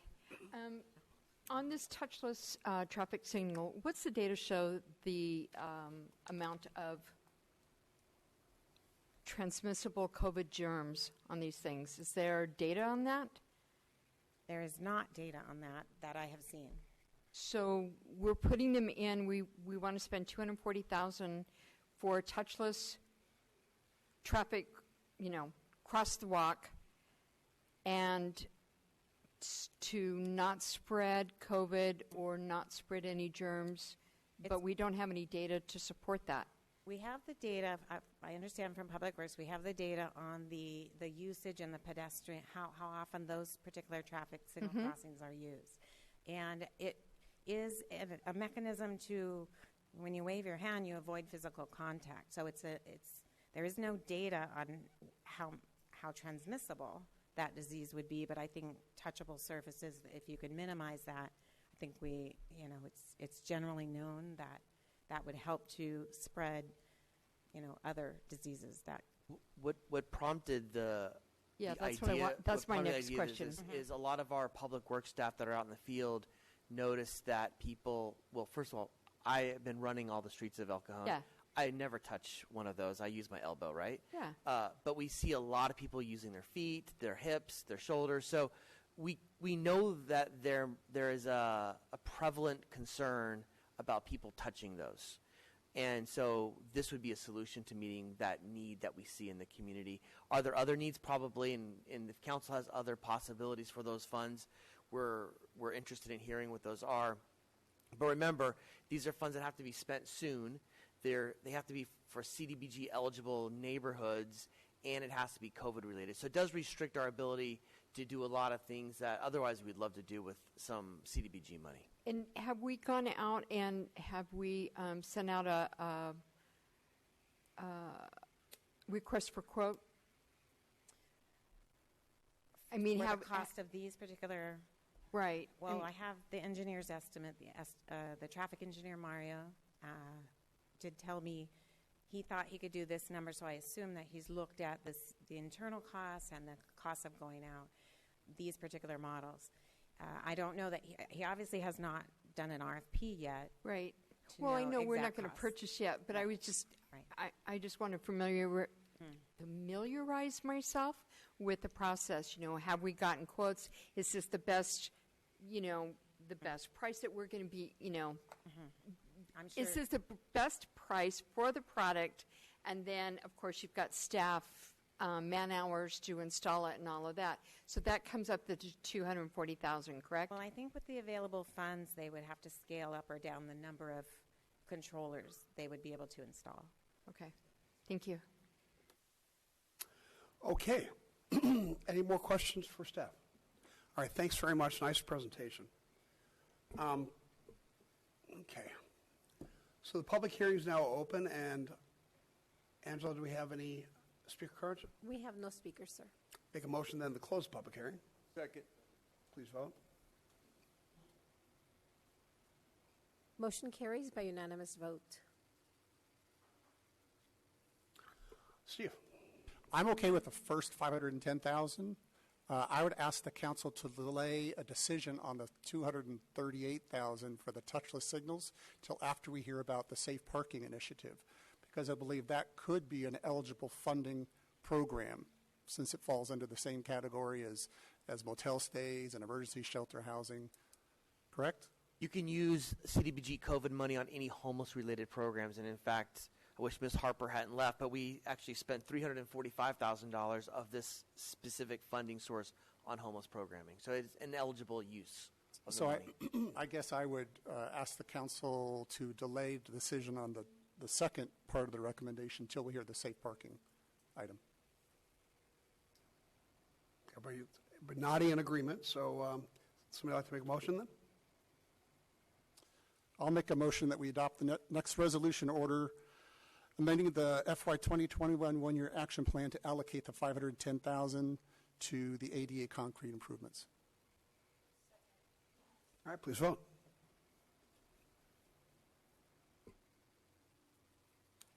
Motion carries by unanimous vote.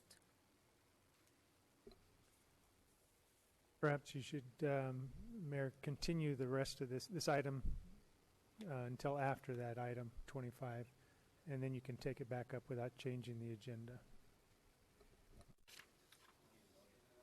Yeah. I'll move that we continue item 12 to be concurrent with agenda item 25, discussion on safe parking. Second. Please vote. Motion carries by unanimous vote.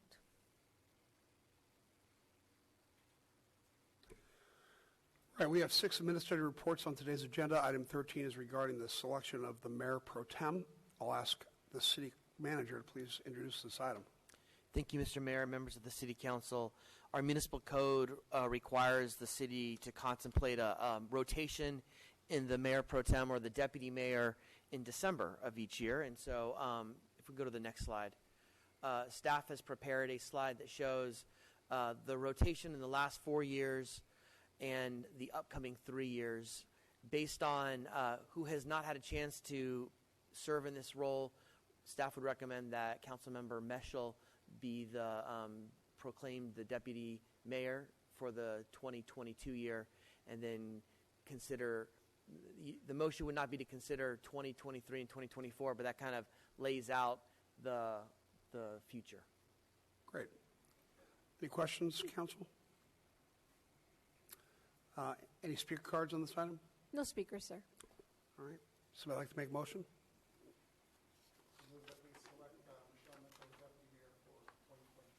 Second. Please vote.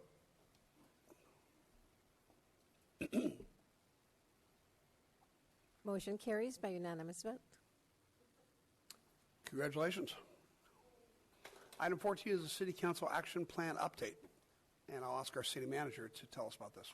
Certainly, Mr. Mayor and members of the council, staff has provided, as part of the agenda package, a matrix that shows an update of where we are at in the council action plan. The purpose of tonight's presentation is, one, to provide a report and feedback, obtain feedback from the council, but also is to kind of help prepare the council for its January 20th goal-setting session that's coming up. As you recall, last March, the council met together as a body and identified several priorities for the city to work on in the upcoming year. And out of that, those identified priorities, the council identified 16 very specific goals. If we can go to the next slide. This shows those 5 priorities, including a miscellaneous priority. If we hit the next slide.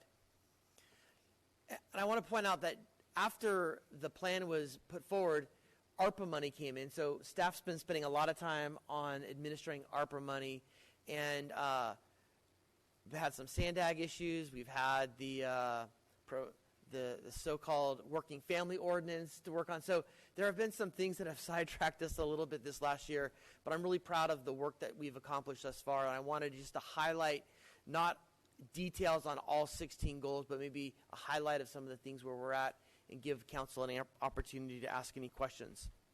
So if we go to the next slide. So in terms of communication and engagement, staff met with 6 different diverse groups, mostly minority groups in the community, met with the school district to kind of get a better sense of what information do you want to hear from the city, what's the best way to deliver it, and based on that, staff presented to the council an implementation plan of how to get the word out on what we're doing. One of the feedbacks that came from that discussion was the council requested staff utilize Nextdoor. We've been a little reluctant to use Nextdoor because it's a social media platform that we're not really familiar with, but we've ventured into it, and you've probably seen several of our posts, and so far it's worked good, and it's been a positive experience. So we'll continue to do that. We've done more video content, and we want to do more and more video content, which comes at a cost in terms of production and staffing. And we've tried to focus more of our posts on human interest. And you've probably noticed a lot of our law enforcement in our fire department don't focus just on the facts, but they actually focus on the people that are doing service for our community and connecting our community with the people that are doing that service. The one thing that we have not done that we are still working on is more information and outreach about all the many programs we're doing on homelessness, the amount of money we're spending on homelessness, and the efforts and the progress that we've made on homelessness. It's a divisive area, but even those that are familiar with the issue do not understand all that we have done. And so we need to do a better job in communicating that to our community on the progress we've had. So we're going to continue to work on that. If we can go to the next slide. By the way, Vince and I are going to be tag teaming a little bit, so he's taking the next 2 slides. Mayor and Council, our economic development initiatives really grew out of receiving the ARPA funds. We had the opportunity to look at retaining Nielsen Dale, which is an economic development consultant firm, and developing a comprehensive economic development strategy. You'll recall we discussed that at a previous meeting earlier in the year, where we allocated about $5 million of ARPA money towards that effort. We're in the process right now of reaching out to the community via polling, surveys. We've developed a community stakeholders group, which is a diverse group that meets regularly with the economic development consultant. And right when we retained the economic development consultant was when the issues pertaining to the county's working families ordinance came about. So earlier on in this meeting, on the consent calendar, you authorized additional funding for this for Nielsen Dale to examine the working families ordinance, to come back to you in advance of when the county is finished analyzing it, and in advance of when the county will present it to the Board of Supervisors, so you will have an expert analysis of the working families ordinance as it relates to us. This is the first time, getting back to the comprehensive strategy, this is the first time that the city has undertaken a comprehensive strategy, and as we mentioned earlier in the year, we will be coming up with both long-term and short-term, both large business and small business solutions that the ARPA money could potentially be used for. So you will be hearing from Nielsen Dale when they complete their work. Next slide, please. You also will recall, pertaining to city beautification, that you received a presentation from the Public Works Department on big ideas. It was called the Big Idea Plan, which talked about ways to beautify the entryways to the city. This was something that you looked favorably upon, and so the Public Works Department has gone back. We are in the process of preparing a capital improvement plan for implementing the ideas that we presented to you at that meeting, and developing a budget for those ideas, along with identifying other properties at other gateways or other entryways to the city that would lead to potential development, redevelopment opportunities, which would go hand in hand with the economic development comprehensive strategy. So both beautification and opportunities for development and redevelopment. Next slide, please. Moving on to homelessness, we've continued our homeless programming. This year alone, in 2021, we've emergency sheltered 766 homeless individuals, either through programs that we support or through our motel voucher program. And through our programs, our Housing Navigator and our Housing Assistance program, and through ECTLC and the Way Back Home program, we have permanently housed 201 individuals that were previously homeless in our community. One of the other goals was to work with the other East County cities and the County of San Diego on drafting an MOU that we would all be pulling in the same direction, that we would share resources, that we potentially share shelter space. I'm proud to say that we're really close to the finish line to bring this forward to the City Council. The Assistant City Manager of La Mesa and I have actually been working with the county to draft the MOU. We've gotten the sign-off of all the East County City Managers. Mr. Foley just finished his review. It's now going through the review of the other city attorneys in East County, and then it'll go back into the county's lap for its legal review. But we're really close to presenting that MOU to the City Council for consideration. And then, as we always have been doing, we continue our cleanup efforts. We've removed 390 tons of trash and waste from city parks, rights-of-ways, alleys, and our storm drains. And we have power washed 26 areas that were previously encampment areas that were vacated. So those homeless outreach efforts continue. Our homeless outreach team goes out frequently. And again, the one big missing goal is a better public information campaign, including some video production on that. Next slide. During 2021, the City of El Cajon launched the El Cajon 2.0 Smart City Plan. The City Council looked at that and, in fact, identified several pilot projects that are public safety specific that will help be to use Ms. Diaz's words, a force multiplier to take our existing staff and resources and magnify those through the use of technology. We're currently in the process of working with those vendors to figure out how to bring those projects to fruition in terms of a pilot program. We've also launched some human trafficking campaigning, not only on social media, but we've provided specific training to all of our fire personnel who typically will see potential human trafficking, so they have access to a video that's about an hour long that helps them identify human trafficking. And we have a presentation from the DA's office scheduled in March that will come to the City Council and provide you an overview of what's happening at a countywide level and things that we can do in our community. Next slide. The Council also identified several miscellaneous goals that didn't really fit into those other priorities, but recently the Council adopted the election integrity policy. The Council has relaxed business regulations to allow businesses to continue to operate outdoor dining and some signing relaxation. And then we continue to be a leader in wellness with our staff. I'm really pleased, and you met our new station dog Jax recently. HR is actually working on a way to bring dental services directly to the city facilities at no cost to the city to give some additional support to our staff. And we continue to push wellness in our community. And we'll be getting a presentation more formal to the City Council about that coming up in January or early February. Next slide. So with that, staff's here to answer any questions of areas that we still haven't accomplished or any direction or priorities that the City Council would like to see us take between now and your next goal-setting session. Thanks, Graham. Nice report. Any questions from the council? Michelle?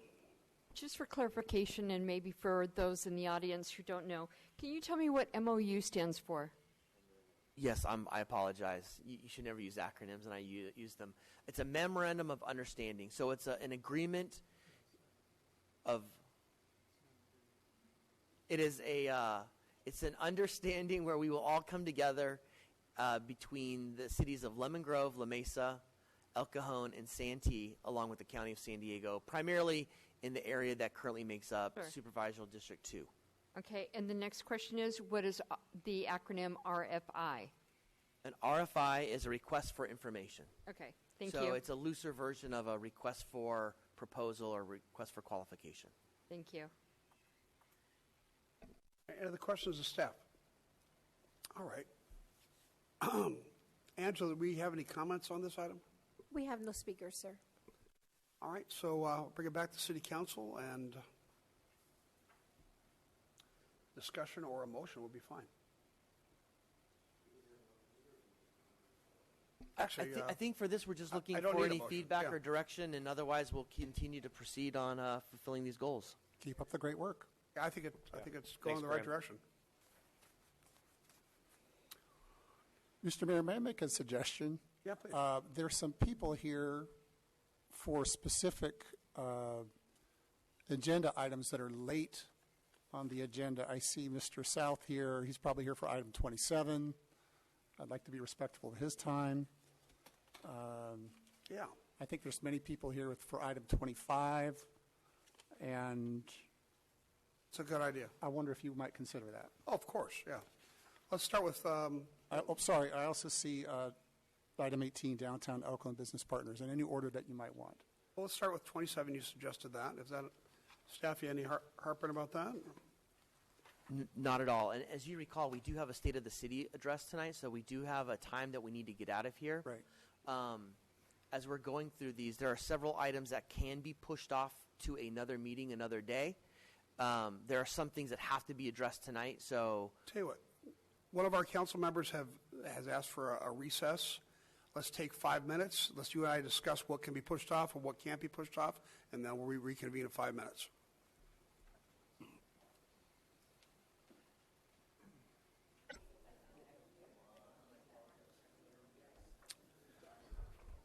So we are going to make some adjustments to the schedule tonight.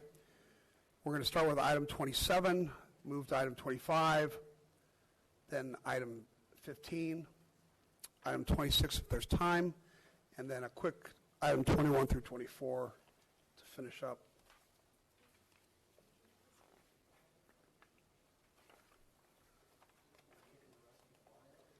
Till January.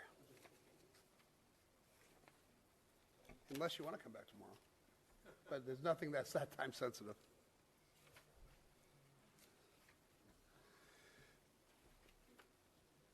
Yeah, I'm ready to head towards Christmas.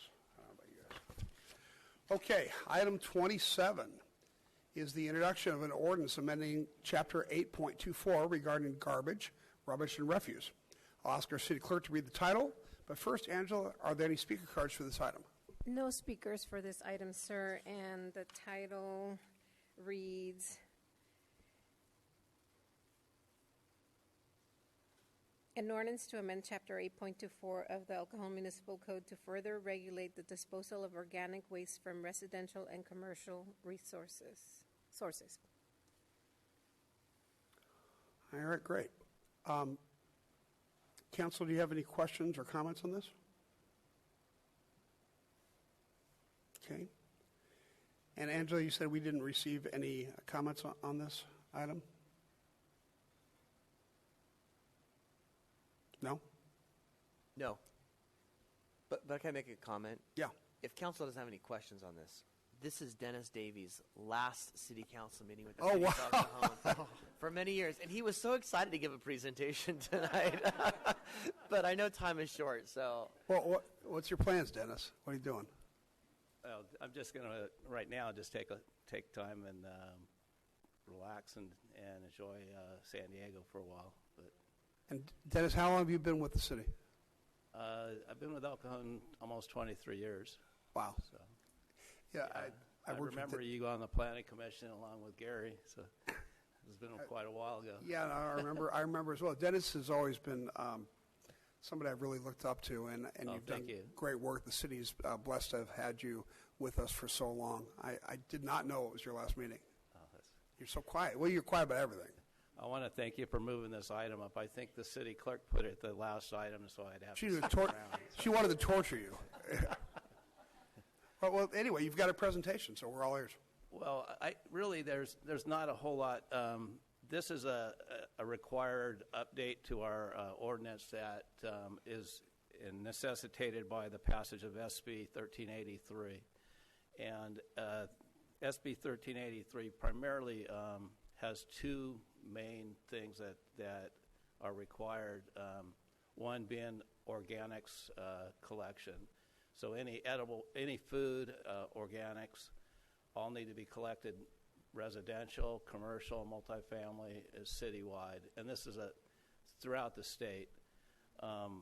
Fortunately, we adopted, or when we did our collection contract just recently with EDCO, we included all these requirements in. So we've really we've taken care of it from a physical standpoint with EDCO's contract, and we've been handling organics throughout the city since January 1.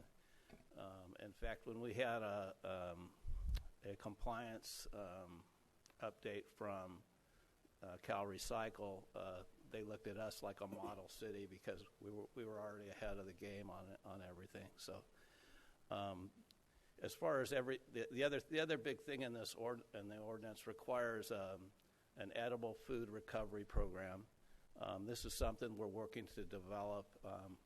Earlier this evening, we did on the consent calendar. There was an item where we've hired a consultant to help us with this program.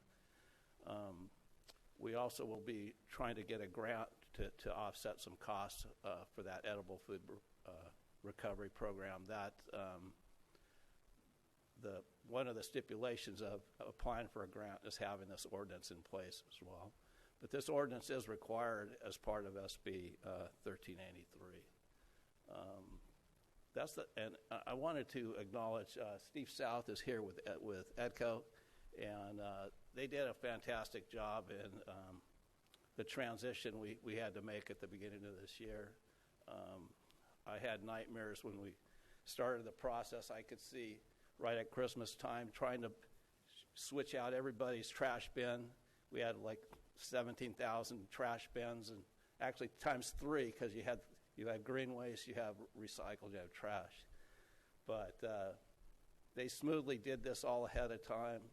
We picked up everything went about as smooth as you could to switch haulers and also incorporate the green waste at the same time, or organics.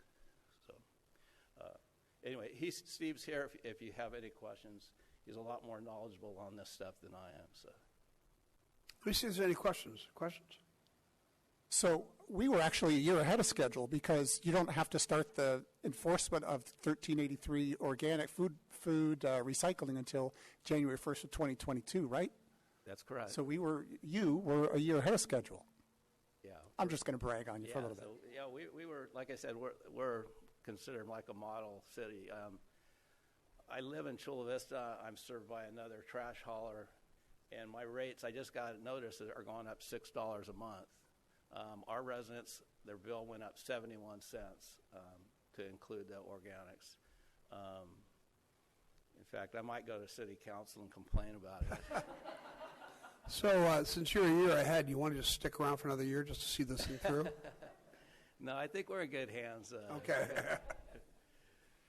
Not only does Dennis handle a lot of these big projects, but he's been the city's go-to person on the East County Advanced Water Purification Project. That's been a 5-year, 6-year project that's going to be around $650 million. It's going to generate 30% of our water, and he was key in getting a lot of the engineering specs. So thank you for your contributions to that. Oh, thank you. Yeah, that's going to be an interesting project. I'm looking forward to seeing how that finishes out, and I know Yasmin Ariano is very up to date on all of that, and she has a real interest in that project, especially. So that's something I'm really looking forward to seeing completed. So, more questions? Well, Dennis, now's your chance to make a big statement. You've been doing this for how many years? 23? Yeah, I was 23 years here. I also worked in Chula Vista for about 10 years. And so I think I have close to 34 years of public service. Well, we're certainly glad that you were here in El Cajon. We feel blessed to have had you. Thank you for your service. Well, it's been a pleasure working for this agency. I really have enjoyed my time here, and especially with the staff that we have here now and the management team. It's been a pleasure. So thank you. Wonderful. Hope to see you soon. Okay. Okay. Mr. South, did you need to come up and say anything? Or okay. Thanks. All right, then. So we've got no speaker cards on this. So somebody would like to make a motion, we can continue. Just a motion to introduce the ordinance. We move that we introduce the ordinance and direct the city clerk to read the title if you haven't already done so. Second. Please vote.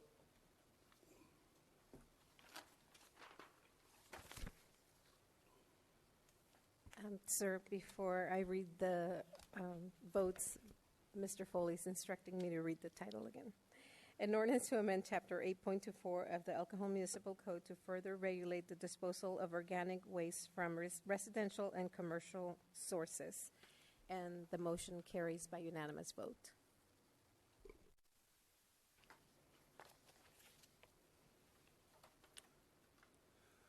All right, thank you very much. We're now at item 25. We have two joint council member reports from council members Goebel and Mitchell. And if one of you would like to tell us about this, we're happy to hear it. That's good. Okay, I'm very excited about this program and its potential. This fills another gap in the needs among people experiencing homelessness in the city of El Cajon. So on the neighbor side, they're really concerned probably about who's coming into my neighborhood. Will a location be near schools or parks or recreation facilities? Are the people coming into this program compatible with the neighborhood? Are they willing to get other services for help, not just look for a place to stay? And there's many criteria that go into a successful program. One's been run in Encinitas, I think, for a couple of years, and probably the success of the program has to do with how you define it. And certainly, I think any location we should have pre-screened. It should be a secure location. It should be one with security, with amenities, services. It should have wraparound services to help people. And I think the opportunity that we have, sometimes we think about people living in their cars as those who choose to live in their cars or this is a preferred lifestyle. There are other people who live in their cars that this kind of program might be a good fit for. Victims of domestic violence. Sometimes, I'm told by the CEO of HomeStart, a victim of domestic violence will leave the house right now, get in a car, go somewhere, and not have anything else. No money for a motel, no anything. So where are they going to go? That's certainly one possibility. I think another kind of person would be the students that we talked about. Oh my gosh, thank you to the task force providing great statistics, sad statistics, that there are 13 unsheltered families in Cajon Valley and 19 in Grossmont Union High School District. And so this could be a safe haven for them as well. So the students, victims of domestic violence, and those who just maybe they got kicked out and they just need 30 days to get their life back together, to meet with a housing agency to get rapid rehousing funds, to get other kind of assistance, just to get back on their feet, get their bearings again. So this is the kind of group I think we're targeting. We're not just making this a free-for-all to open it up to anybody who wants to drive into things. It's a very targeted, very specific, very focused program, and I'd love to see staff report back in 90 days on the idea of this. It would probably require some funding for the wraparound service agency. That's why I asked for the earlier item to be continued here. And that's that's my pitch to go for that. Councilmember Mitchell, you want to say anything else? Thank you. So I agree. Everything Steve said it so very eloquently. I think that our time spent with the East County Homeless Task Force has really opened our eyes and given us a lot of information, and I thank you ladies for doing that. I agree. We need to have a place that is safe. I think we can vet them. My idea, as juvenile as that might sound, but if we were to find a place that we can do this in, they could have a placard in their window, I don't know, with a sun on it or something, so that when PD comes through, they know that they've been vetted and they're in that spot for a reason. I think that there are kids out there. I was just trying to help a friend of mine, our family friend, whose daughter has been kicked out. Not her daughter, but her sister's daughter. And she needed a place to stay, and she has a car. She is 19 years old and has a car, and where is she going to stay? You know, she maybe is not a good fit for the program at ECTLC. She got funds to stay in a motel, but she wants to keep her car, and she can't give that car up. She's been making payments on it. She has a job, but she doesn't have a place to live. And these are the type of people that we should be helping. That they're in a situation. Didn't Karina say that we had no more hotel vouchers from Homestart? So we can't really just hand these vouchers out because there are no more except for the county. So I just ask that we continue to look into that. I know that there's some consternation about it, that we don't want to have parking spots or a parking lot available. We'd have to give them porta potties, and it's going to attract people, but there's got to be a way to do it. There's got to be a way to come to an agreement and provide these services. Karina Hernandez, our housing navigator contracted through Homestart, she's for this, to investigate it. Laura, at the CEO of Homestart, is for this, to investigate it. I think I've already talked to some stakeholders in the service area who have proven themselves that we're not just saying who can provide wraparound services and they've never done this before. There are some agencies that I've talked to, two of them, who have done this before in other cities. And so I think there's enough interest pulling us from the community. I don't think this is a push on the community. I think the service providers are pulling us, saying, we're ready to go if you can create a program that works for everybody. So I'd like to see staff come back in 90 days with more thoughts on this. Angela, do we get any speaker cards on this item? We do, sir. We have 4 speakers. The first one is Susan Nashland.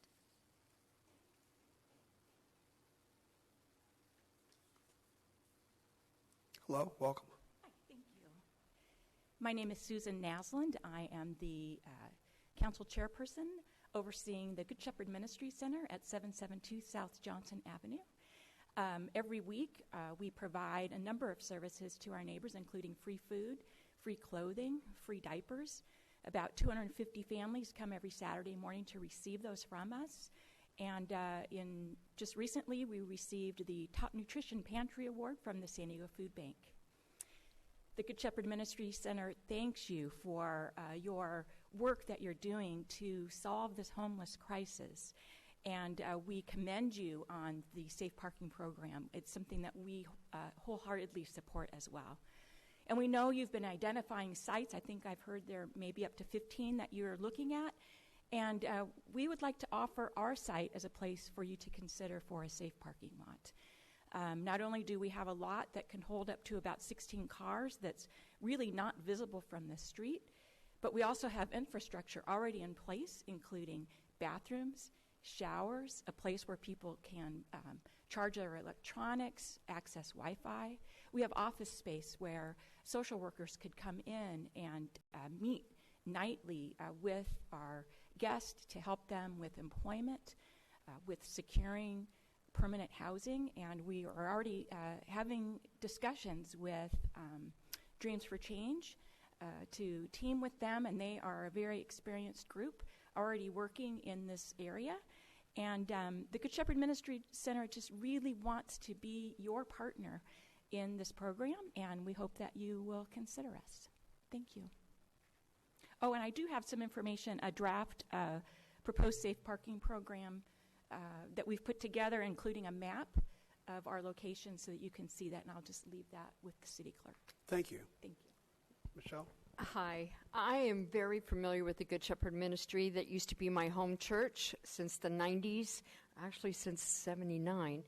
And I was there when we started Bethlehem House. I know every square inch of that facility. And this is a perfect space for a safe parking spot. The offices, the building, it needs to be used. I know that there's a couple of church services that go there as well. So I would like to put this on the list of safe parking spots because it's an excellent space. And they are correct. You can park in the back and you can barely see it. And everybody in that neighborhood knows of this facility. They know how the church is. When it was the First United Methodist Church, we were doing outreach back in the 90s, and everybody just sort of comes together. The neighbors are well aware of this facility and what it has done over the years, and so I concur with you. Okay. Next speaker, Rebecca Brandstetter.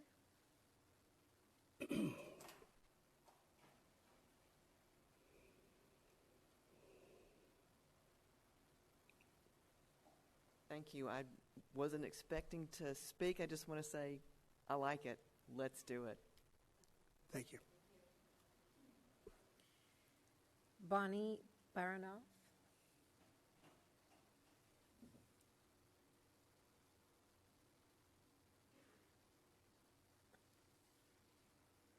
Good evening. Thanks again. I'm not going to quote all my numbers. We've talked about them a lot tonight. Over 550 families experiencing homelessness that we know in 2 school districts. But I just want to thank you, City Council and staff, for all the work you're doing to address these issues in El Cajon and East County, and working with your colleagues or your colleagues, I'll say, in La Mesa, Santee, and Lemon Grove in the county. So really looking forward to El Cajon being the first safe parking location in East County. Thanks again. Thank you.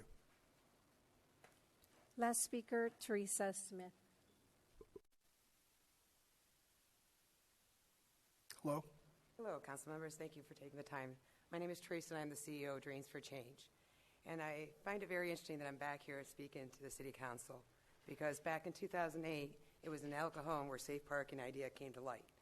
We just never were able to launch it here in El Cajon, and ended up having to start in San Diego. So it's been over 11 years since we've been operating safe parking in San Diego County. Over these 11 years, though, we have worked with multiple municipalities, organizations, and groups across the country to replicate the model that we developed here and has been seen as the best practice model for safe parking. And I'd like to bring that to you guys here today, because we're excited to hear that we're finally able to have these discussions and to potentially move forward here in El Cajon to bring this much valuable program that we know is highly effective in moving people out of homelessness and capturing them before they end up on the streets. What we do ask, though, is that we don't wait 90 days for this review to happen. We know what works. We've been doing it for 11 years. We have a site ready at the Good Shepherd. We have the infrastructure in place. We have the things that you're looking for, that screening process, that case management services, those client supports. I helped an individual today get he had his car impounded that he was sleeping in. Now he was out on the streets in the rain. We got his car out of impound today and got his car registered, so he's not on the streets after he spent a night in the hospital for freezing the day before. So we know this is a very, very cost-effective model. We layer it with employment opportunities. We have a whole workforce training program. So if they don't have a job, we immediately get them working within a week. they can start working through our workforce training program. And then the nice thing about the Good Shepherd location is that they do have already those on-site amenities, those bathroom facilities. So we're not having to use porta potties, especially during this COVID time. Running water is very important. They have showers so we can keep people clean right there on site. Typically, we operate from 6 o'clock at night to about 7 in the morning. Really depends on this facility. One of our sites currently is at a Head Start location, so they have to be off before the preschoolers come into town. So that is it all right to be near a school? By all means, it's all right to be on the same site as a school, because we're gone before they arrive, and we come in after they leave. And especially this particular site, that's not even a concern. What we're asking, though, is that, as we run maybe this pilot in this 90-day period and then be able to report back to you, that we look at cars. We do realize we do have a site that deals with RVs. That is a very different population than those who are in cars. That this site allows us to, host 15 to 16 cars that it allows, and that we can report back to you in 90 days. And I can commit to you as an organization that we won't even come and seek funding for those 90 days from you. We want to be able to prove this concept to you, and then you hopefully, as you will be able to see, like we know how successful this program is. And in the meantime, we also invite you to come out to one of our sites. Come out and see what it's like, so you can see firsthand what we're talking about, because we know the value, and we can't wait. The need and the urgency is now, not 90 days from now. Thank you for taking time to listen. Thank you. No more comments, sir. Okay.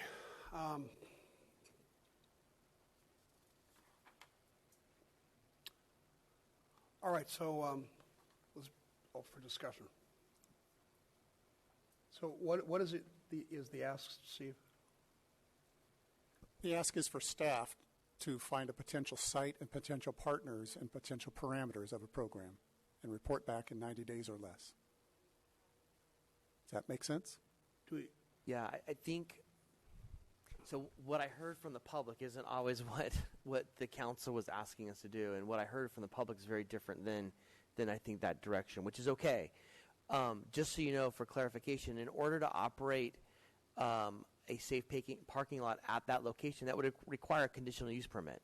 So there's some zoning things that would have to occur. So I think it's premature for us to start exploring that site per se. I think what I'm hearing from Mr. Goebel is look at this globally from a city perspective.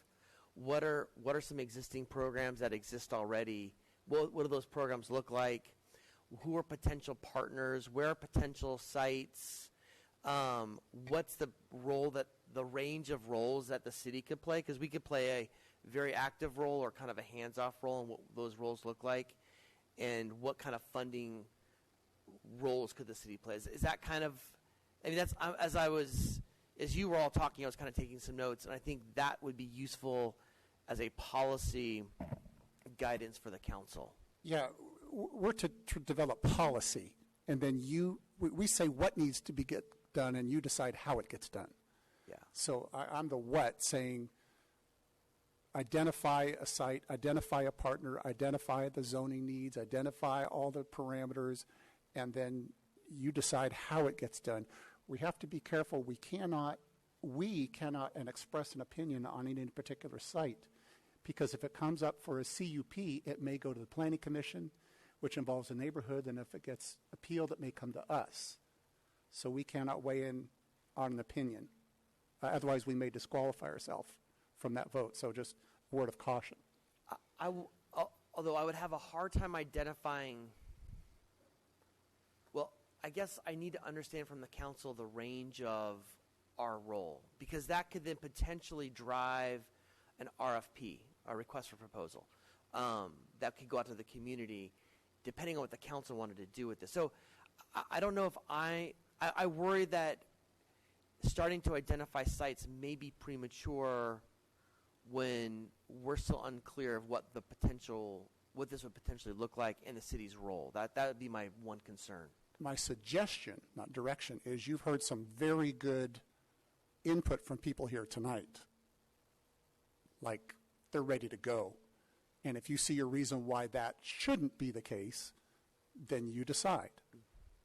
But it seems like you have an experienced provider of services. You have a willing location, which I cannot express my pro or con on the site. And that seems like a great place to start. If you don't rule it out, then I don't think we need to go through this whole scope of involving other cities and grander things. Does that help? I think so, depending on the direction from the council. Okay. Phil? Yeah. Thank you for Michelle and Steve for bringing this up. I don't want to get into a situation where it's ready, fire, aim. I think we can be methodical, and I do understand the urgency. I was homeless for a long time, but I think there's a handful of topics that we've discussed tonight that I think are interrelated. One, the MOU that's very close to being done with the other cities, and I think we do need buy-in from other cities. That we can't be the only jurisdiction in East County that is providing homeless services, and right now we're one of the only ones. I know La Mesa's stepping up in some capacity. The parking of RVs on home properties, I think, is related as well. And then this parking lot idea, this rotational parking lot idea, I would like us to discuss our objectives and all of the potential homeless services that the city could present at the goal-setting workshop, where we can have an in-depth conversation of what are the other cities going to commit to in this memorandum of understanding. How can we partner with them on some of these ideas that we have, so we're not working as a silo. The opportunity, I don't think, is going to leave with any of these partnerships of these organizations that have come here. So I would be of the mindset that we think about this methodically. We can have an open discussion about it at our goal-setting meeting. We had successes and failures, and there's great things that we've done in the past with the Way Back Home project, but it's kind of died off a little bit. So I think we need a calibration with what we're doing as a city on a 30,000-foot view, and go from there. So that would be my suggestion, is that we discuss this, the RV parking, and the MOU at our goal-setting session. So my proposal was to come back within 90 days. Do you think that's reasonable? When is our goal-setting session? January 20th. So, I mean, yeah, it's going to coincide with our goal-setting session. So depending upon where our goal-setting session goes, I think that's okay. The majority of the conversation, I believe, needs to be fleshed out. We need to discuss what are we doing as a city. How do we see ourselves functioning regionally with our other partners? Yeah. I'm comfortable with that, but I'm not sure what the difference will be. It's within 90 days, right? So everybody comfortable with talking about it at the goal-setting session? Yeah, the goal-setting session of January 20th seems to be 4 weeks from today. No. Yes. Yeah, that's about right. More or less. More or less, 6 weeks. 5 weeks. 5 weeks from today. So that still gives a lot of time to do things. I'm just going to tweak a little bit to say it's good to look at a 30,000 foot, and I do agree. There's also 29 students living in cars and potential victims of domestic violence who say, we're ready. So I hope there's a balance in there, and I think 90 days attempts to strike that balance.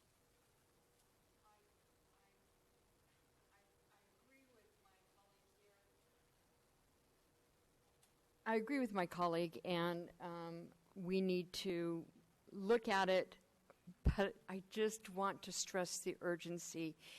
If you're living in your car, you don't care about some council member saying 90 days. You want to get going now. So if we've got to wait, we've got to wait. I understand that, but I hope that we can flesh this out. There's really no other anything you could do anyway. You've got to get a conditional use permit. There's a lot that can't be just waived. I know. Right. So, I think. Let me see. Do we need to vote on this, or is it just as direction enough? Well, you'll need to vote on it, but remember, this is just the request. Whatever's on the agenda, you cannot expand it to directing and starting the process to apply for or approve a conditional use permit for any individuals, any groups out there. Right. I think we're going to, it sounds to me like we're going to make a motion to put this on the agenda for the goal-setting session on January 20th. I'm fine with that. Okay, I'll make that a motion. Second. Please vote.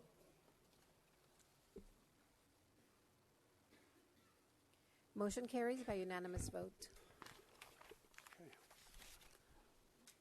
See there. Now we're jumping back to 15.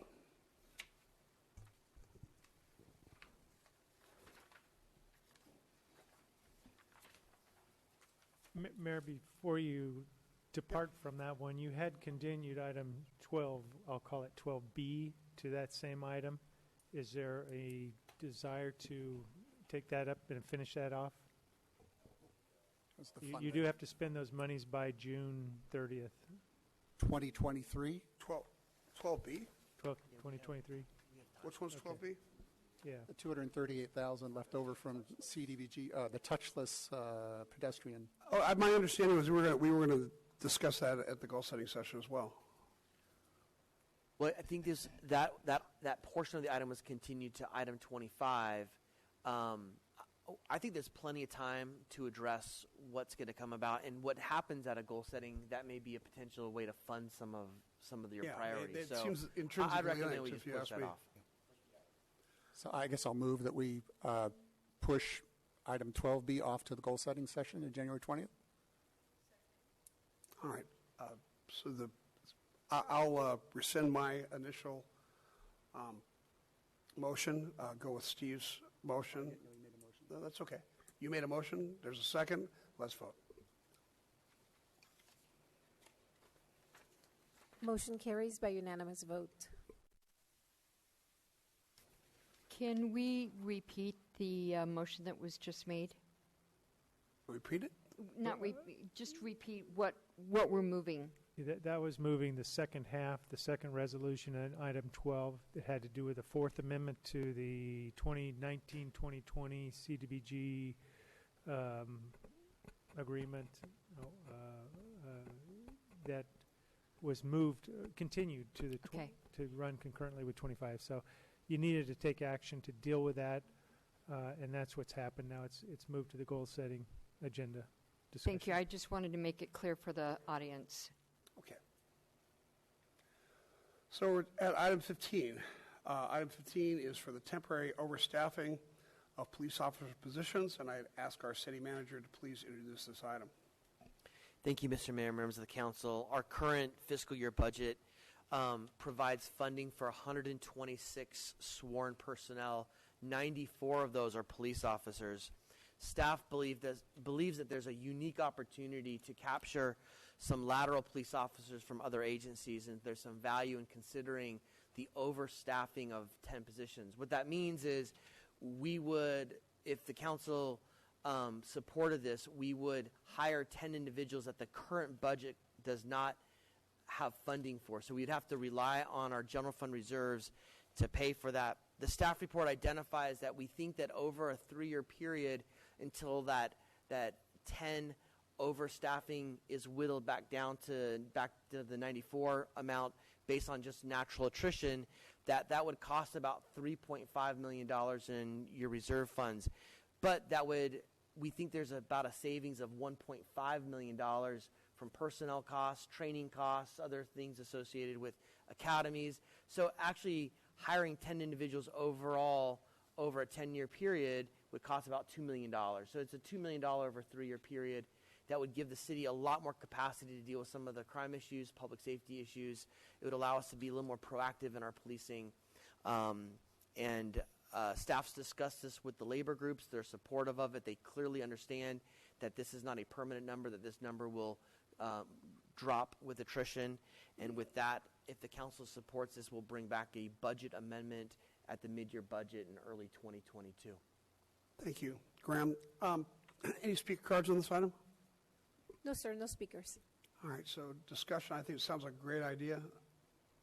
I think that we'll, the one thing we didn't mention is the opportunity to hire some very experienced police officers and not have to spend the amount of time training that we would a brand new officer. So, yes. Mr. Mayor, I agree with you. I believe that the primary function of local government is public safety. This is money well spent. I think our citizens are going to like having more police officers out there on the street, so I'm all for it. Yeah, I want to thank Graham Mitchell and the city staff for striking while the iron's hot. There's a lot of potential lateral officers that are on the market for a job right now, and so I think taking advantage of that is a good idea and recruiting those. The one question I have for you, Graham, is you mentioned 10. If there is a point where you feel like you have the opportunity to hire more and you wanted to do that, do you need some discretion in that, or can you just do that based upon this? I think I would need to come back to the council for that. And Okay. I think let's get to that 10 mark, and then that could be considered. I mean, at some point, there's some value in not having too many. I don't want to dilute our culture. Sure. So I think there's some value in keeping it at 10, but if there's a need, I would come back to the council. Steve? If I do the math, you said 94 police officers minus 6 vacancies means we have 88 officers because 6 are vacant. And you want to hire 10 on top of those 6. So we're looking at potentially hiring 16 officers. That's exactly right. And is a couple of years ago we had the lateral bonus program. Is that still in play as well? I'm looking to the chief. Oh, I'll look into our HR director. Yes, it is. And I think that lateral bonus program, didn't an existing employee get a bonus also for? This is a great opportunity. Yeah, it really is. Okay. If there's no more discussion, then entertain a motion. I'll move to authorize the temporary overstaffing of 10 police officer positions in fiscal year 21 and 22. Please vote. Motion carries by unanimous vote.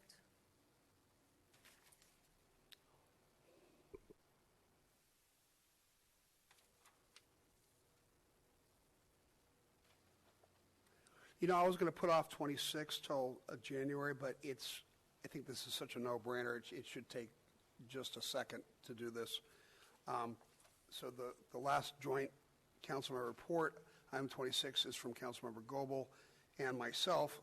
Councilmember Goebel, will you tell us about this, please? Well, Mr. Mayor, thank you for voting no on the plan last Friday. That was definitely a show of backbone for the public.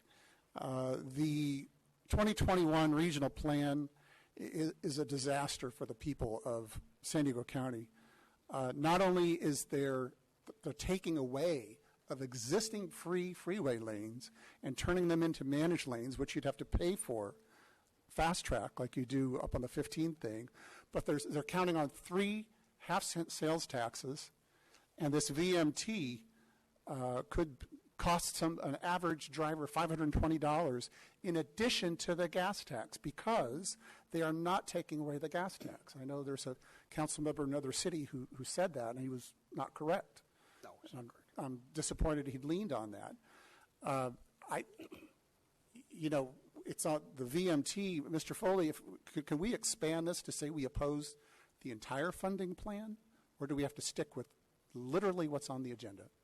Okay, well, I'm opposed to the entire funding plan, and so I'm glad to see you've taken a no vote, but I'm certain that the VMT, the Vehicles Mile Travel Tax, is a disaster for the average driver in San Diego, especially those in East County, where it's much further to drive to any kind of a transit station. People in Alpine, Pine Valley, Ramona, Santee Lakeside, it's just a disaster. And so it's even, this plan is such a disaster, Chairman Fletcher went off the charts irate at Sandag at an MTS meeting because Sandag is proposing reducing the percentage of money it gives to MTS to operate the system, to take that money for the development of this newer system.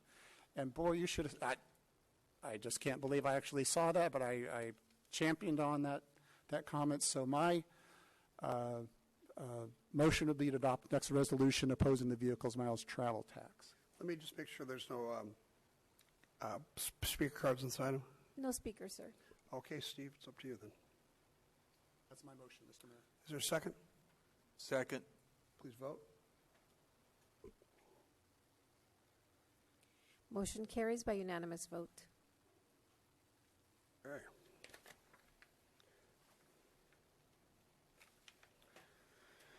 So now we're at council members' reports. Councilmember Goble. Mr. Mayor, can we go to item 20, which is under activities report, but it's the city council assignments? Oh, yeah. And then just so you know, one of the items that you contemplated pushing off is item number 17, which is the MICO, the Micro Enterprise Home Kitchen Operations. There is a public speaker for that, so if there is time, I'd recommend you handle items 20 through 24, and then if there's time to address number 17. I think we moved through that pretty quickly. All right, city council assignments. Andrew, we have any speaker cards on this before we get started? No speaker, sir. All right. Item 20 is the recommendation for city council assignments. Any discussion? All right. I'd like to make a motion then that the city council approves city council assignments to various boards and commissions representing El Cajon. I'll second. Please vote. Motion carries by unanimous vote. And then 21 is our council activities reports. Councilmember Goble. As reported. Mayor Pro Tem Kendrick. As reported. Councilmember Mitchell. As reported. Councilmember Ortiz. Mine is as reported. And going back to 17 now.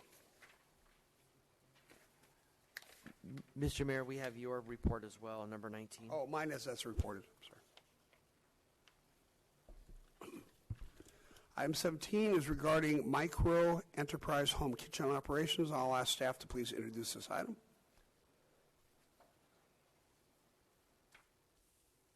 Good evening, Honorable Mayor and Council. My name is Mike Villione. I'm the new Senior Planner with the Community Development Department. I'll be brief. This agenda item is a follow-up report on Micro Enterprise Home Kitchen Operations, or MICOs.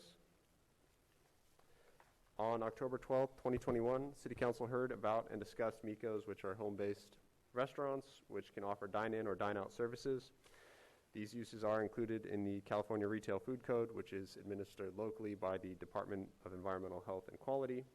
Should the County Board of Supervisors adopt an approving ordinance, MICOs will be authorized countywide.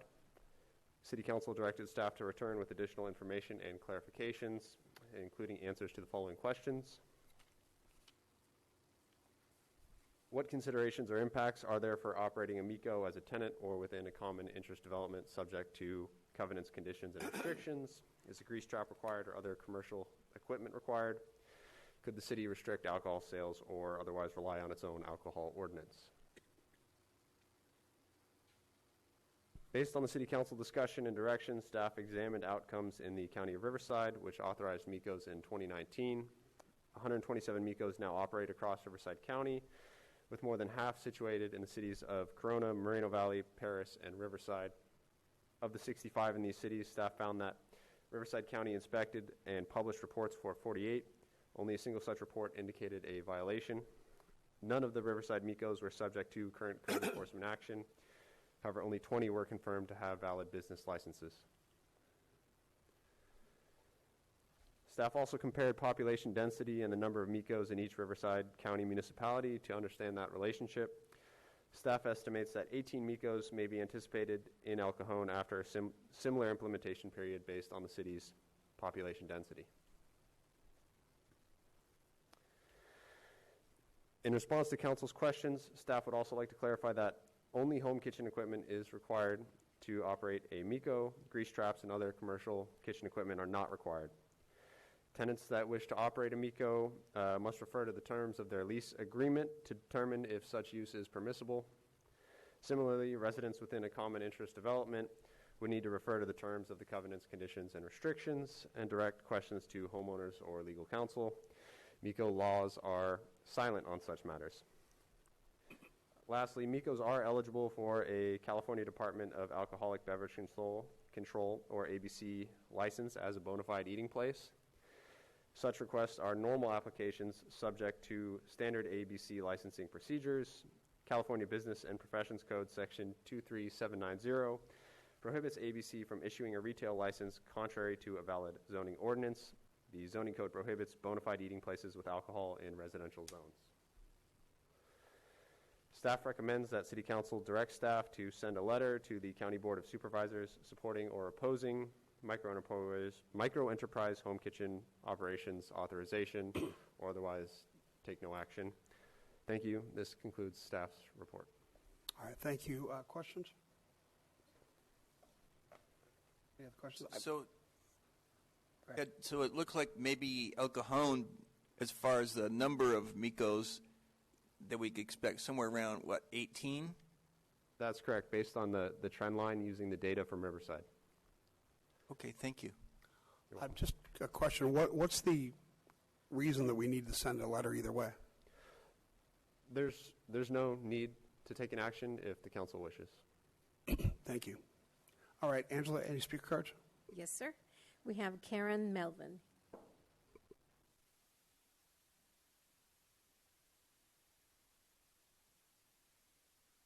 Hello, Honorable Mayors, welcome. City Councilmen, members, and staff. My name is Karen Melvin, and I represent the San Diego Miko Coalition and many aspiring Miko chefs and supporters who could not be here today.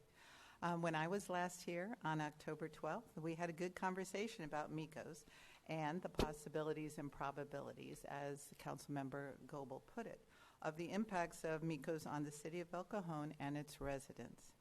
What I would encourage you today is to think about another P word, and that is the promise of Mikos. The promise of creating inclusive pathways that empower micro-entrepreneurs to generate supplemental income and test out their business models at minimal cost. The promise of providing economic opportunities to those who need a home-based business model due to caretaking of special needs children or an elderly parent.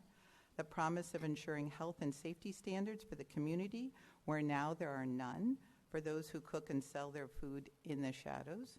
The promise of access to fresh and healthy food opportunities, providing a great alternative for fast foods to many in El Cajon. The promise of creating resiliency by diversifying and innovating the existing food system and increasing good food access for neighborhoods and communities. I applaud this staff in their follow-up report on Mikos and the research they have done to bring forward relevant data on Mikos currently operating. Since you last discussed Mikos, there have been more than one city in San Diego County that have turned their initial opposition into support. I hope that this council here today will do the same.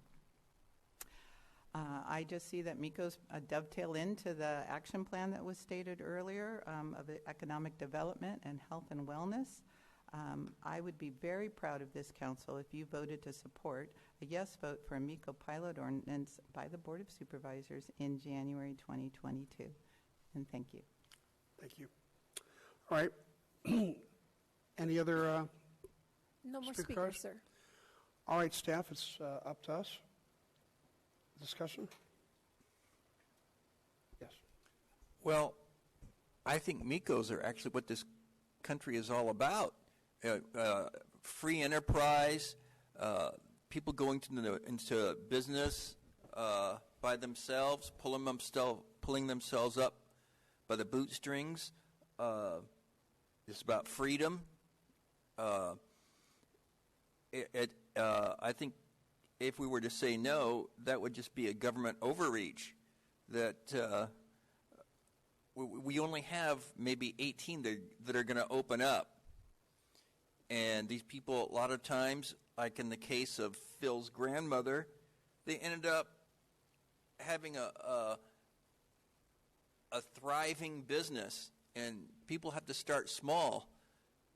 50 years ago, about 50 years ago, I started a mail order business in Santee out of my mom's garage, and it ended up, paying for my college education and 4 houses. And I don't want to deny that the American dream to these people, a lot of them are immigrants. They don't have a whole lot of money, but they know how to cook. And they know how to, and I think this is just too important for us to pass by. I think we beat up the county the last time they were here, and I commend them because they came up with a 6-page document answering 43 questions. And it really overcame a lot of my objections. And so here are some of the protections built into neighborhoods. You cannot sell food to a food truck, and you cannot do catering.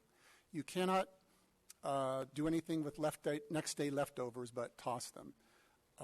HOAs and rentals have to check with their leases to see if they're allowed. You cannot also do a cottage food operation, which is different.